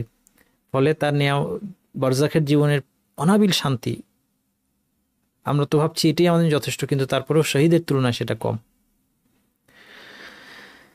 এবং আমরা বারা ইবনে আযিব রাদিয়াল্লাহু আনহু হাদিসের মধ্যে, দীর্ঘ হাদিসে দেখেছি যে প্রশ্নের উত্তর দিতে পারার পরে কি বলা হয়, ফাফরিশুহু মিনাল জান্নাহ, তাকে জান্নাতের বিছানা দাও, জান্নাতি বিছানা, বারজাখে জীবনের বিছানাটাও জান্নাতের। ওয়া আলবিসুহু মিনাল জান্নাহ, পোশাক পরিয়ে দাও জান্নাতের, পোশাকটা জান্নাতের। ওয়াফতাহু লাহু বাবান ইলা জান্নাহ, জান্নাতের দিকে একটা দরজা খুলে দাও। ফায়াতিহি মিন রাউহিহা ওয়া তিবিহা, সেখানে জান্নাতের সুগন্ধি বাতাস, সুবাতাস আসতে থাকে। ইউফসাহু লাহু ফি কবরিহি মাদ্দা বাসারিহি, তার কবরকে, তার দৃষ্টিসীমা পর্যন্ত প্রশস্ত করে দেওয়া হয়। এবং যেমনটা আমরা দেখেছি যে একজন উত্তম চেহারার ব্যক্তি আসে, তখন সে জিজ্ঞেস করে, তোমার চেহারাটা তো সুসংবাদ নিয়ে আসে, তুমি কে? তখন বলা হয়, আনা আমালুকা সালেহ, আমি তোমার নেক আমল। আমাদেরকে এই ব্যক্তিটাকে আমাদের তৈরি করতে হবে প্রচুর নেক আমলের মাধ্যমে। আল্লাহ, এই বর্ণনার সাথে তো কোনো মিল আমরা পাই না আমাদের। আপনারা কি পান? আমি তো আমার কোনো মিল পাই না। এই কোরআন হাদিসের মধ্যে যেই ব্যক্তিগুলোর কথা বলা আছে মৃত্যুর পরের জীবনে যারা সুখী হবে, তাদের কোনো বৈশিষ্ট্যের সাথে আমার মিল পাই না। আবার যে অবিশ্বাসীদের কথা বলা হয়েছে যারা জাহান্নামী হবে, তাদের সাথে মিল পাই নিজের, এটাও বলা যায় না। আল্লাহ সুবহানাহু ওয়া তাআলা যেন আমাদেরকে এই মুমিনদের অন্তর্ভুক্ত করেন যাদের বিবরণগুলো এসেছে যেভাবে। হ্যাঁ, এক একটা বিবরণ যদি আপনি পড়েন, তাদের সালাতের বিবরণ, তাদের তাহাজ্জুদের বিবরণ, তাদের দানের বিবরণ, তারা কিভাবে দান করে, তারা কিভাবে বিছানা ছেড়ে তাহাজ্জুদ আদায়ের জন্য উঠে যায়, তারা কিভাবে মানুষের সাথে নরম করে কথা বলে, তারা কিভাবে সৎ কাজে আদেশ এবং মন্দ কাজে নিষেধ করে, এই বিবরণগুলো যদি আমরা পড়ি, আমরা বুঝতে পারি যে আমরা অনেক দূরে। আল্লাহ, আজ থেকে আমরা চলুন সবাই চেষ্টা করি এবং আল্লাহর কাছে দোয়া করি যেন আল্লাহ সুবহানাহু ওয়া তাআলা তৌফিক দান করেন, ওই পর্যায়ে নিয়ে যেন আমাদেরকে পরিচ্ছন্ন করে পৃথিবী থেকে নিয়ে যান, যেন জান্নাতের সুগন্ধি পেয়ে আমরা পৃথিবী থেকে বিদায় নিতে পারি।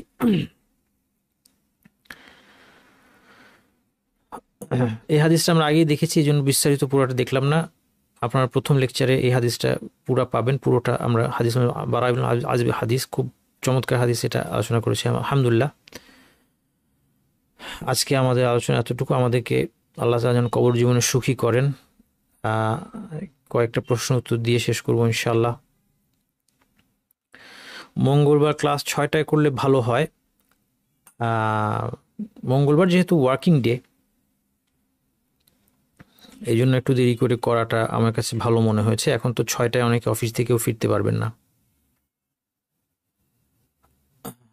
ওয়ালাইকুম আসসালাম। আমি যখন নিজে নিজে নামাজ পড়ি, সুন্নাহ ফরজ নামাজ উচ্চ স্বরে কাউকে ডিস্টার্ব না করে কি রাত তেলাওয়াত করতে পারবো? হ্যাঁ, পারবেন।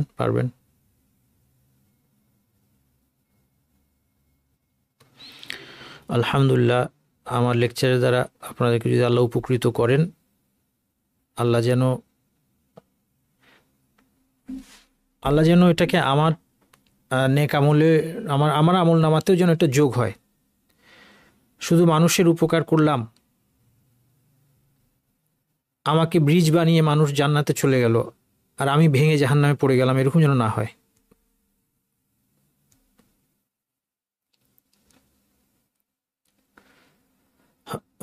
জিন জাদুর সমস্যার ব্যাপারে আমি বিশেষজ্ঞ নই। সাধারণভাবে আমার আগামী শুক্রবারে একটা ভিডিও পাবলিশ হবে, এটা হচ্ছে জেনারেল একটা গাইডলাইন, সেটা দেখবেন। আমি আসলে এই বিষয়ে এক্সপার্ট না, জেনারেল গাইডলাইন দেওয়া ছাড়া আমার কিছু করার নাই। এছাড়া তারপরেও আমাকে ইমেল করেন, আমি যদি আরও কিছু বলতে পারি বলার চেষ্টা করবো ইনশাল্লাহ। দীর্ঘ প্রশ্ন, জিন জাদুর সমস্যা, ইমেল করেন ইনশাল্লাহ, info@nasirshahab.com। কোরআন কি 17ই রমাদান অবতীর্ণ হয়েছিল কি না, এটা আমি বলতে পারলাম না। শাহরু রমাদান আল্লাযী উনজিলা ফীহিল কোরআন, রমাদানে কোরআন অবতীর্ণ হয়েছে, কিন্তু 17ই রমাদানের কোনো বিবরণ আছে কিনা এটা আমি বলতে পারলাম না। জোহরের সালাত শুক্রবারে বিলম্ব করে আদায় করে লাইভ খুতবা শোনার জন্য, কোনো মহিলা যদি লাইভ খুতবা শোনার জন্য জোহর আউয়াল ওয়াক্তে আদায় না করে জুমার সালাত আদায় করে, দেরি করে আদায় করে, জুমার খুতবাটা লাইভ শুনে তারপরে জোহরের সালাত দেরি করে আদায় করে, কোনো অসুবিধা নাই, আউয়াল ওয়াক্ত মুস্তাহাব। আর যদি এমন সুযোগ থাকে যে এই খুতবাটা রেকর্ডেড অবস্থায় পরেও শোনা যাবে, তাহলে একসাথে বাইনাল হুসনাইন, দুইটা উত্তম জিনিস একসাথে তিনি করতে পারেন। সালাতটা আদায় করে নিলেন, এরপর তিনি রেকর্ডেড শুনলেন, সেটাও হতে পারে। আর যদি মনে করেন যে লাইভ না শুনলে উনি মনোযোগ দিতে পারবেন না, তাহলে আউয়াল ওয়াক্তে আদায় না করলেও এটাও ভালো, সমস্যা দেখি না। দীর্ঘ প্রশ্নগুলো, যেমন মা বাবা ঝগড়া করতো, বাবা প্রায় সময় মাকে তালাক বলতেন, এই জিনিসগুলো, এগুলো আপনারা ইয়েতে পাঠান, হ্যাঁ, ইমেইলে পাঠান। এইসব তালাকের মাসালা, এগুলো অনেক জটিল বিষয়, আর এগুলো অন্যের হয়ে প্রশ্ন করতে হয় না, যার দরকার সে করবে। যাই হোক, তারপরে ইমেল করেন, দেখি কোনো হেল্প করতে পারি কিনা। ফিকের ক্ষেত্রে ইখতিলাফ হয়, কিন্তু শরিয়ার ক্ষেত্রে ইখতিলাফ হয় না। শরিয়া না, ফিক শরিয়ার বাইরে না। শরিয়া বলতে যদি আপনি বোঝান শুধু কোরআন এবং সুন্নাহ স্ট্রিক্টলি যদি বলেন, হ্যাঁ, তাহলে আপনি বলতে পারেন যে কোরআন এবং সুন্নাহ হচ্ছে মানে মূল যে জিনিসটা, সেটা হচ্ছে শরিয়া, যেটা সঠিকটা। আর ফিক হচ্ছে শরিয়ার আন্ডারস্ট্যান্ডিংটা হচ্ছে ফিক, শরিয়াটাকে একজন কীভাবে বুঝলো, সেখানে এই জন্য ইখতিলাফ হতে পারে। ঠিক আছে, আপনার কথা সেই ক্ষেত্রে ভুল না।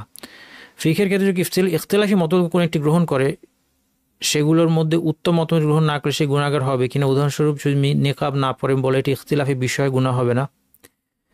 ইখতিলাফি বিষয়ে আপনি কোন মত অনুসরণ করবেন, এটা হচ্ছে মূল প্রশ্ন। আপনার প্রশ্নের সামারি হচ্ছে আপনি কোন মত অনুসরণ করবেন। আপনার কাছে নির্ভরযোগ্য আলেমরা যেটা বলছেন সেটা আপনি অনুসরণ করবেন। আপনার জানা মতে সবচেয়ে বড় আলেম, সবচেয়ে ভালো আলেম অথবা আলেমগণ যেটা বলেন সেটা আপনি করবেন। আপনি হাওয়ার অনুসরণ করবেন না। ইখতিলাফি মাসালা বলে আমি সবসময় যেটা করলে আমার সুবিধা হয় সেটা করলাম, এটা করবেন না। কিন্তু যদি আপনার যথেষ্ট জ্ঞান থাকে, এবং যথেষ্ট জ্ঞানী ব্যক্তিরা দুইটা মত আছে, এবং তাদের দুই দলই আপনার কাছে সমান জ্ঞানের দিক থেকে এবং সমানভাবে গ্রহণযোগ্য, বুঝতে পারছেন? এখন আমি একটা অন্য কেস বলছি। প্রথমত আপনি দেখবেন আপনার কাছে নির্ভরযোগ্য আলেমরা কি বলছে, এবং আপনি সবচেয়ে জ্ঞানী বলে যাদেরকে জানেন সেটা আপনি ফলো করবেন। সবসময় সহজটা নেবেন না, কিন্তু সহজটা কখন নিতে পারেন এটা আমি বলছি, এই অনুমতি আছে। এটা আমরা সম্ভবত ফিকের কোর্সে কিছু আলোচনা করেছিলাম। এটা হচ্ছে যখন দুই মতের পক্ষেই বড় বড় আলেমরা আছেন এবং দুই দলে আমার কাছে আমার জানা মতে যথেষ্ট পরিমাণ জ্ঞানী, তাদের মধ্যে কম্পেয়ার করা যাচ্ছে না, তারপরেও তারা মতভেদ করেছেন। এর মধ্যে কোনো একটা মত যদি আমার পরিস্থিতির কারণে আমার পালন করা সহজ হয়, আমি কিন্তু নিকাবের মাসালার কথা বলছি না, নিকাবের মাসালা নিয়ে আমি কিছু বলছি না, কিন্তু আমি বলছি ইন জেনারেল, সাধারণভাবে বলছি যে দুই মত আছে এবং দুই দলেই যথেষ্ট বড় আলেমরা আছেন, তার মধ্যে কোনো একটা মত আমার পরিস্থিতি পালন করলে আমার জন্য জীবনটা একটু সহজ হয়, তাহলে সহজ মত নেওয়ার পক্ষে মত আছে, সহজ মত নেওয়ার পক্ষে মত আছে এই ক্ষেত্রে। হ্যাঁ, সব ক্ষেত্রে না।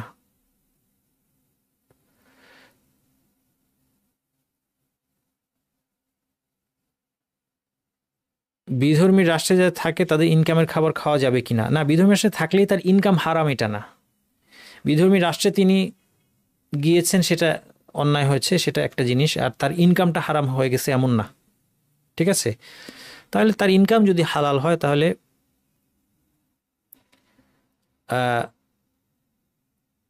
সেটা খাওয়া যাবে। যাদের বাবা ভাই অমুসলিম রাষ্ট্রে থাকে তারা কি মুসলিম হিসেবে টাকা দিয়ে বিলাসিতা করতে পারে? হ্যাঁ, এখন এটা হচ্ছে প্রশ্ন যে তারা অবিশ্বাসী দেশে থাকছে, এখন তাদের টাকায় আমরা যারা দেশে আছি, ধরলাম হালাল টাকাই, কিন্তু সেটা দিয়ে আমরা অনেক আনন্দ ফুর্তি করলাম, তাহলে তাদেরকে একরকম উৎসাহ দেওয়া হলো। বরং আমি ওয়েল উইশার হিসেবে তাদেরকে বুঝিয়ে শুনিয়ে দেশে আনা, বা কোনো মুসলিম দেশে তারা মাইগ্রেট করে চলে যেতে পারি কিনা সেটার ব্যাপারে তাদেরকে হেল্প করা উচিত আমাদের। সেই জন্য তাদেরকে নসিহত করা উচিত, এবং তাদের এখানে আপনার পয়েন্টটা ঠিক আছে, তাদের সম্পদ দিয়ে আপনি বিলাসিতা করবেন না। তবে আপনি যদি তাদের উপর নির্ভরশীল হন, আপনার প্রয়োজন অনুপাতে আপনি নেবেন। আমরা তো আরবি ভাষা জানি না, ফেরেশতা যখন আরবি ভাষায় প্রশ্ন করবে কীভাবে বুঝবো? কোনো দুশ্চিন্তার কোনো কারণ নেই আপনার। আল্লাহ তাআলা যেমন বলেছেন, ইউসাব্বিতুল্লাহুল্লাযীনা আমানু বিল কাউলিস সাবিত, লা ইলাহা ইল্লাল্লাহ ঘোষণা যদি আপনি বুঝে শুনে দিয়ে থাকেন, এর অর্থ বুঝে এবং এটার উপরে জীবনযাপন করে থাকেন, আল্লাহ আপনাকে প্রশ্ন উত্তর দেওয়াবেন। ওই আরবি ভাষা নিয়ে আপনার দুশ্চিন্তার কোনো কারণই নাই। ইন্নাল্লাহ আলা কুল্লি শাইইন কাদির, আল্লাহ সব কিছু করতে সমর্থ। হয়তো তখন আপনার আরবি বের হবে, তখন আপনার আরবি ভাষাতেই উত্তর আসবে। আল্লাহ, এটা কি কোনো প্রশ্ন হলো? এটা কি আল্লাহর জন্য কোনো ব্যাপার যে আল্লাহ মহাবিশ্ব সৃষ্টি করেছে তাদের কোনো ব্যাপার আপনাকে আরবিতে উত্তর দেওয়ানো? যদি তিনি জানেন যে আপনি মুমিন ছিলেন ইনশাআল্লাহ, সেই জন্য আপনাকে চিন্তা করতে, এই দুশ্চিন্তা আমার দরকার না, আরবি শিখতে হবে, নাহলে আমি উত্তর দিতে পারবো না। এটা কোথাও বলা হয় নাই কোরআন হাদিস। কোরআন হাদিস সবই আরবিতে আসছে, এটা আপনাকে আরবি ভাষা শেখার শর্ত করা হয় নাই, আলহামদুলিল্লাহ। কিন্তু আপনার 3টা প্রশ্নের উত্তরের আপনি বাস্তবায়ন আছে কিনা জীবনে? আল্লাহ আপনার রব কিনা, ইসলাম আপনার দিন কিনা, মোহাম্মদ সাল্লাল্লাহু আলাইহি ওয়াসাল্লাম আপনার নবী কিনা, এটা নিয়ে আপনি দুশ্চিন্তা করেন। আচ্ছা, মাঝখানে চ্যাট বক্সে একজন বলছিলেন যে আমাদের এই যে ফিকহু তাহারা কোর্স যেটা অনলাইন আছে, এটা নোট, আসলে এটার বই আছে, আপনি বইটা যদি সংগ্রহ করতে পারেন ইনশাল্লাহ করে ফেলেন, কারণ এটা তো পাবলিশ করা হয়েছে, এটার পিছনে একটা খরচ আছে। এটাকে আমরা বইটাকে ফ্রি আমরা পিডিএফ বানিয়ে দিয়ে দিতে চাচ্ছি না। আমার লেকচারগুলো শুনলে আপনি দেখেন লেকচারগুলো ফ্রি দেওয়া আছে, আমরা পিডিএফ আমরা পাওয়ার পয়েন্টগুলো দিয়ে দিব ইনশাল্লাহ, ঠিক আছে? এবং এটা যথেষ্ট আমরা পরীক্ষা দেওয়ার জন্য, বোঝার জন্য, পড়ার জন্য। এরপরে যেহেতু একজন পাবলিশার এটা পাবলিশ করেছেন, আপনারা মেহেরবানি করে বইটা কেনেন, এটা আমি ফ্রি দিচ্ছি না। আর তারপরেও যদি কারো এই বই কেনার সামর্থ্য না থাকে আমাকে ইমেল করবেন, আমি তাকে একটা ফ্রি নোট দেওয়া যায় কিনা সেটা দেখব, কিন্তু এটা সবার জন্য আমরা ওভাবে ওপেন করছি না। হ্যাঁ, তো কাজেই আপনারা বইটার নাম হচ্ছে 300 মাসাইল, পবিত্রতা 300 মাসাইল। বইটা আপনারা অনলাইনও, রকমারি বা এইসব দোকানেও থাকার কথা। আর আমার টেলিগ্রাম গ্রুপে আমার সব বই কোথায় পাওয়া যায়, সবুজ উদ্যোগ প্রকাশনীর ইয়ে দেওয়া আছে, ঠিকানা, অ্যাড্রেস, কন্ট্যাক্ট, আপনি অর্ডার করলে আপনার বাসায় দিয়ে আসবে ইনশাল্লাহ।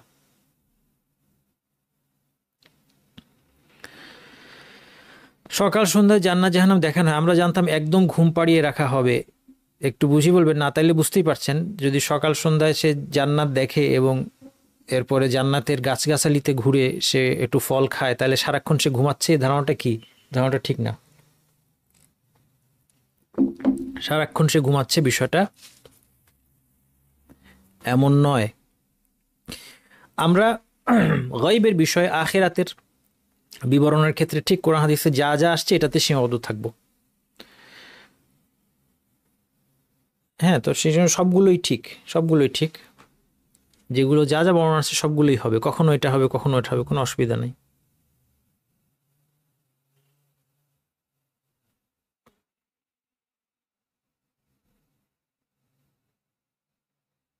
আচ্ছা, আরেকজন একই রকম প্রশ্ন করেছে, উত্তর দিয়ে দিয়েছি। মানসিক রোগ কি ভালো হয় কিনা? হ্যাঁ, মানসিক রোগ ভালো হবে ইনশাআল্লাহ। আগামী শুক্রবারের আমার আলোচনাটা শুনবেন, যদিও সংক্ষিপ্ত, কিন্তু সেখানে আমি বেসিকটা বলে দিয়েছি, আমাদের যে কোনো মুসিবত দূর করার বেসিকটা আগামী শুক্রবারে পাবেন ইনশাল্লাহ। এছাড়া মানসিক রোগের জন্য সাইকিয়াট্রিস্টের কাছেও যাওয়া দরকার। অনেক সময় আপনার ওষুধ খেলেই দেখবেন যে হয়তো অনেকটা ইমপ্রুভ করেছে। সাইকিয়াট্রিক রোগগুলো অনেক বেড়ে গিয়েছে এখন, কারণ আমাদের তারবিয়াটা ইসলামিক হয় না। আমরা যখন বড় হচ্ছি বা বাচ্চাদেরকে বড় করছি, আমরা ইসলামের কনসেপ্টগুলো দিয়ে বড় করছি না, এই জন্য সহজে তারা মানসিক রোগে চলে যাচ্ছে। কিন্তু এটা থেকে সুস্থ হওয়া সম্ভব অবশ্যই। ডাক্তারের পরামর্শ নেবেন, আল্লাহর কাছে বেশি বেশি সাহায্য চাইবেন, কোরআন হাদিসের চিকিৎসাগুলো নেবেন। কোরআন হাদিসে মানসিক রোগের অনেক চিকিৎসা আছে।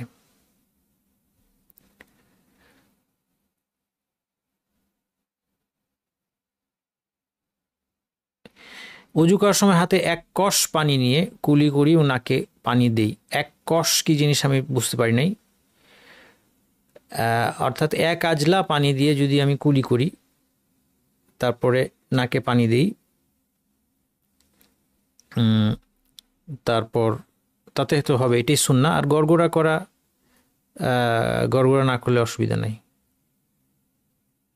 বাংলাদেশ ইসলামী ব্যাংকে টাকা রাখা এটা সুদ হবে না, না না। ইসলামিক ব্যাংকগুলো, আগেও বলেছি আবারও বলছি, ইসলামিক ব্যাংকগুলো যারা ইসলামিক ব্যাংকিংয়ের বিরুদ্ধে কথা বলে, তারা অনেক সময় কথাটাকে এইভাবে বলে যে এরাও লাভ দেয় ওরাও লাভ দেয়। একই জিনিস, সুদকে বোরখা পড়াইছে, এই ধরনের কথাবার্তা। কিন্তু ব্যাপার হচ্ছে যে ওরা ট্রানজ্যাকশনটা বৈধ উপায় করে। আপনি একটা সুদী ব্যাংকে যখন যাবেন, আপনি টাকা রেখেছেন, আপনাকে মাসে মাসে নির্দিষ্ট রেটে টাকা ফেরত দিচ্ছে।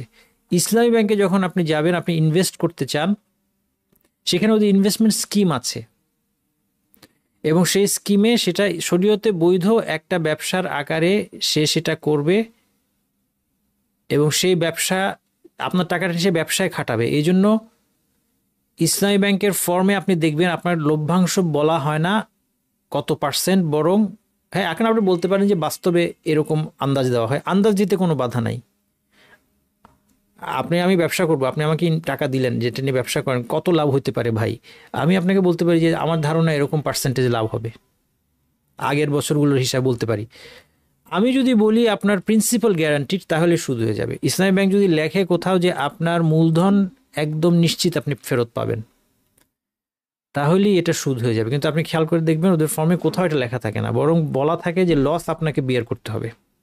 তাহলে এটা কিন্তু লাভ লসের ব্যবসা, এটা এই জন্য সুদ না।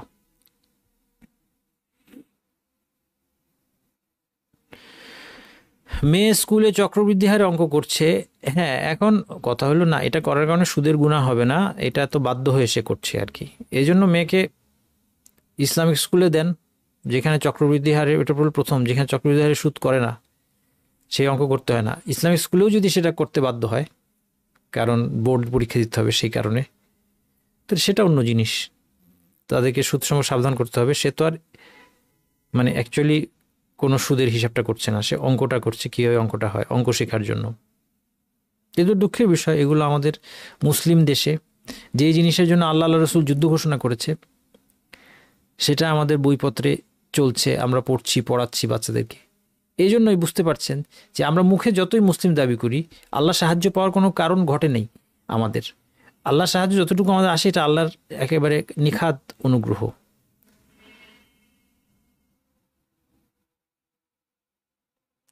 স্বামী যদি স্ত্রীকে এমন প্রশ্ন করে, তুমি আমাকে চাও নাকি তোমার পরিবারকে, তখন স্ত্রীর কি করা উচিত? এমন প্রশ্ন করা কি স্বামীর জন্য জায়েজ?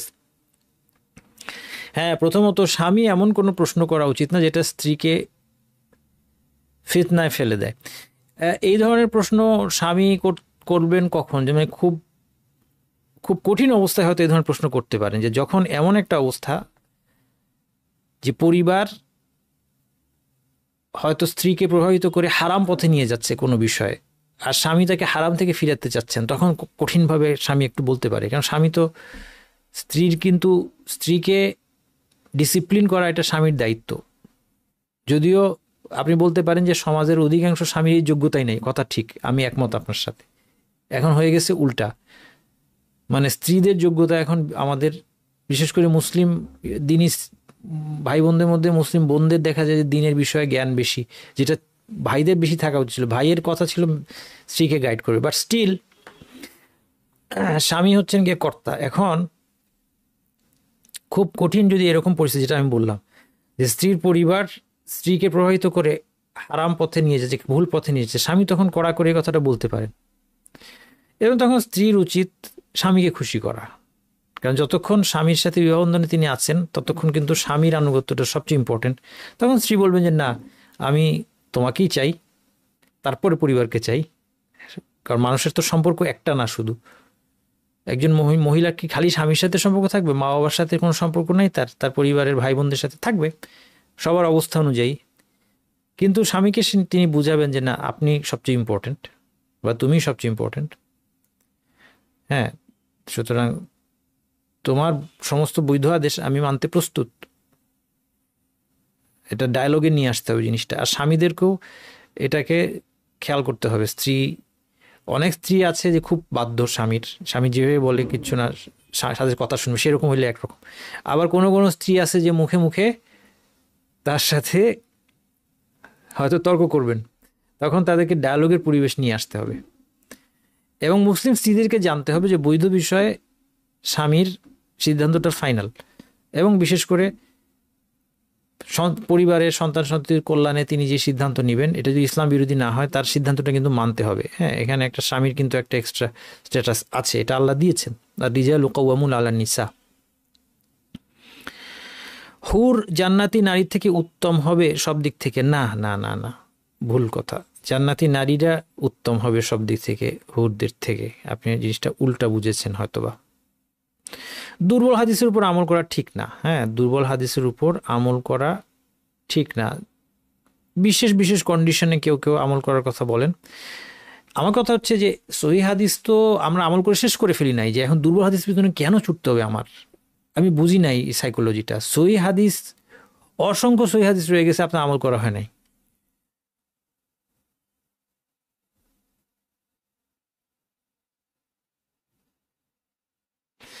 মঙ্গলবারের ক্লাসটা হয় 8:30টায়। আপনি অবশ্যই আমার প্রোগ্রামের শুরুতে যে হোয়াটসঅ্যাপ এবং টেলিগ্রাম চ্যানেল লিঙ্কের সাথে যুক্ত হন।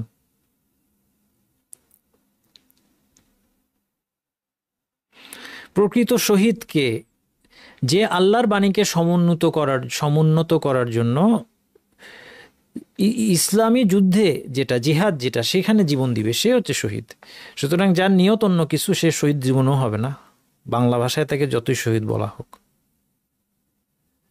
1 নম্বর। 2 নম্বর, তাহলে যুদ্ধে গিয়ে মারা গেছে কিনা। আন্দোলনে গিয়ে মারা গেলে শহীদ হবে না। আন্দোলনে গিয়ে মারা গেলে শহীদ বলা, এটা আমার দেশে, কারণ আন্দোলন জিহাদ না। ইসলামের জিহাদটা, এটা সুনির্দিষ্ট সংজ্ঞা আছে। এটা একটা অর্গানাইজড একটা রাষ্ট্রীয় অ্যাক্টিভিটি। ইভেন যদি তর্কের খাতিরে ধরে নিই যে রাষ্ট্র নাই, তর্কের খাতিরে ধরেও নেই, হ্যাঁ, নবী সাল্লাল্লাহু আলাইহি ওয়াসাল্লাম কোনদিন রাষ্ট্র ছাড়া জিহাদ করেন নাই। আচ্ছা, তারপরে তর্কের ক্ষেত্রে ধরে নিই রাষ্ট্র নাই, তারপরেও একদল, সেটা অর্গানাইজড অ্যাক্টিভিটি, সেটার একজন লিডার থাকবে, এটার কিছু নীতিমালা আছে, শর্ত আছে। সেই জিহাদ হইলে এবং সেখানে তখন আল্লাহর বাণীকে সমুন্নত করার নিয়তে, শরীয়তকে এস্টাবলিশ করার নিয়তে যখন কেউ জীবন দেবে, সেটা হচ্ছে শহীদ। আর অন্যান্য এগুলো শহীদ আমরা মুখে যাদেরকে বলছি, সেটা ইসলামের সংজ্ঞায় শহীদ না। আচ্ছা, ঈসা আলাইহিস সালাম প্রশ্ন করেছেন, এগুলো সামনে আসবে আলোচনা। হ্যাঁ, ঈসা আলাইহিস সালাম, তারপরে এই যে আগামী আলোচনা থেকে কিয়ামতের লক্ষণ আলোচনা শুরু হয়ে যাবে আমাদের, আপনাদের ফেভারিট টপিক ইনশাআল্লাহ। হিজাব নিকাব সম্পর্কে সঠিক প্রশ্ন জানা যায়। অনেকে বলে হাত মোজা, পা মোজা, বোরখা, নিকাব পরা বাড়াবাড়ি না, বাড়াবাড়ি না, নিরাপদ, এটাই নিরাপদ। যত বেশি একজন নারী নিজেকে ঢেকে রাখতে পারে তত নিরাপদ, এটা বাড়াবাড়ি বলার কোনো সুযোগই নাই। চেহারা খোলা রাখা জায়েজ কিনা সেটা আরেক মাসালা, মতভেদপূর্ণ মাসালা। এই সম্পর্কে যেই আমাকে প্রশ্ন করেন, আমি বলি যে নিরাপদ হচ্ছে মুখ ঢেকে রাখা, যেহেতু আলেমরা মতভেদ করেছেন, আমরা সেফ সাইডে থাকি। ওয়েবসাইটে যে কোনো সময়, হ্যাঁ, যে কোনো সময় ওয়েবসাইটে কোর্স করে সার্টিফিকেট নিতে পারবেন ইনশাল্লাহ। আখেরাতের কোর্সের বই কি বের হবে কি না আল্লাহই ভালো জানেন। কোর্সটা আপনাকে দ্রুত করানোর জন্য ফ্রি নোট দিয়ে দিচ্ছি, এটাই তো আপনার জন্য ভালো। বই হওয়ার দরকার কি, বই হলে টাকা দিয়ে আপনার বই কিনতে হবে। আর এখন আপনাদেরকে যে আমি কোর্স নোট দিয়ে দিচ্ছি, ওই বইয়ে এগুলোই থাকতো, আর একটু ফরম্যাটিং করা, সুন্দর করে ঠিকঠাক করা। তো এখানে অনেক আপনারা কিন্তু সবই অলমোস্ট পেয়ে যাচ্ছেন। আর একটু এডিট করে বই ছাপাইতাম, টাকা লাগতো, এখন আপনি ফ্রি পাচ্ছেন না, এটাই ভালো না? কি বলেন, আপনারা কি বলেন?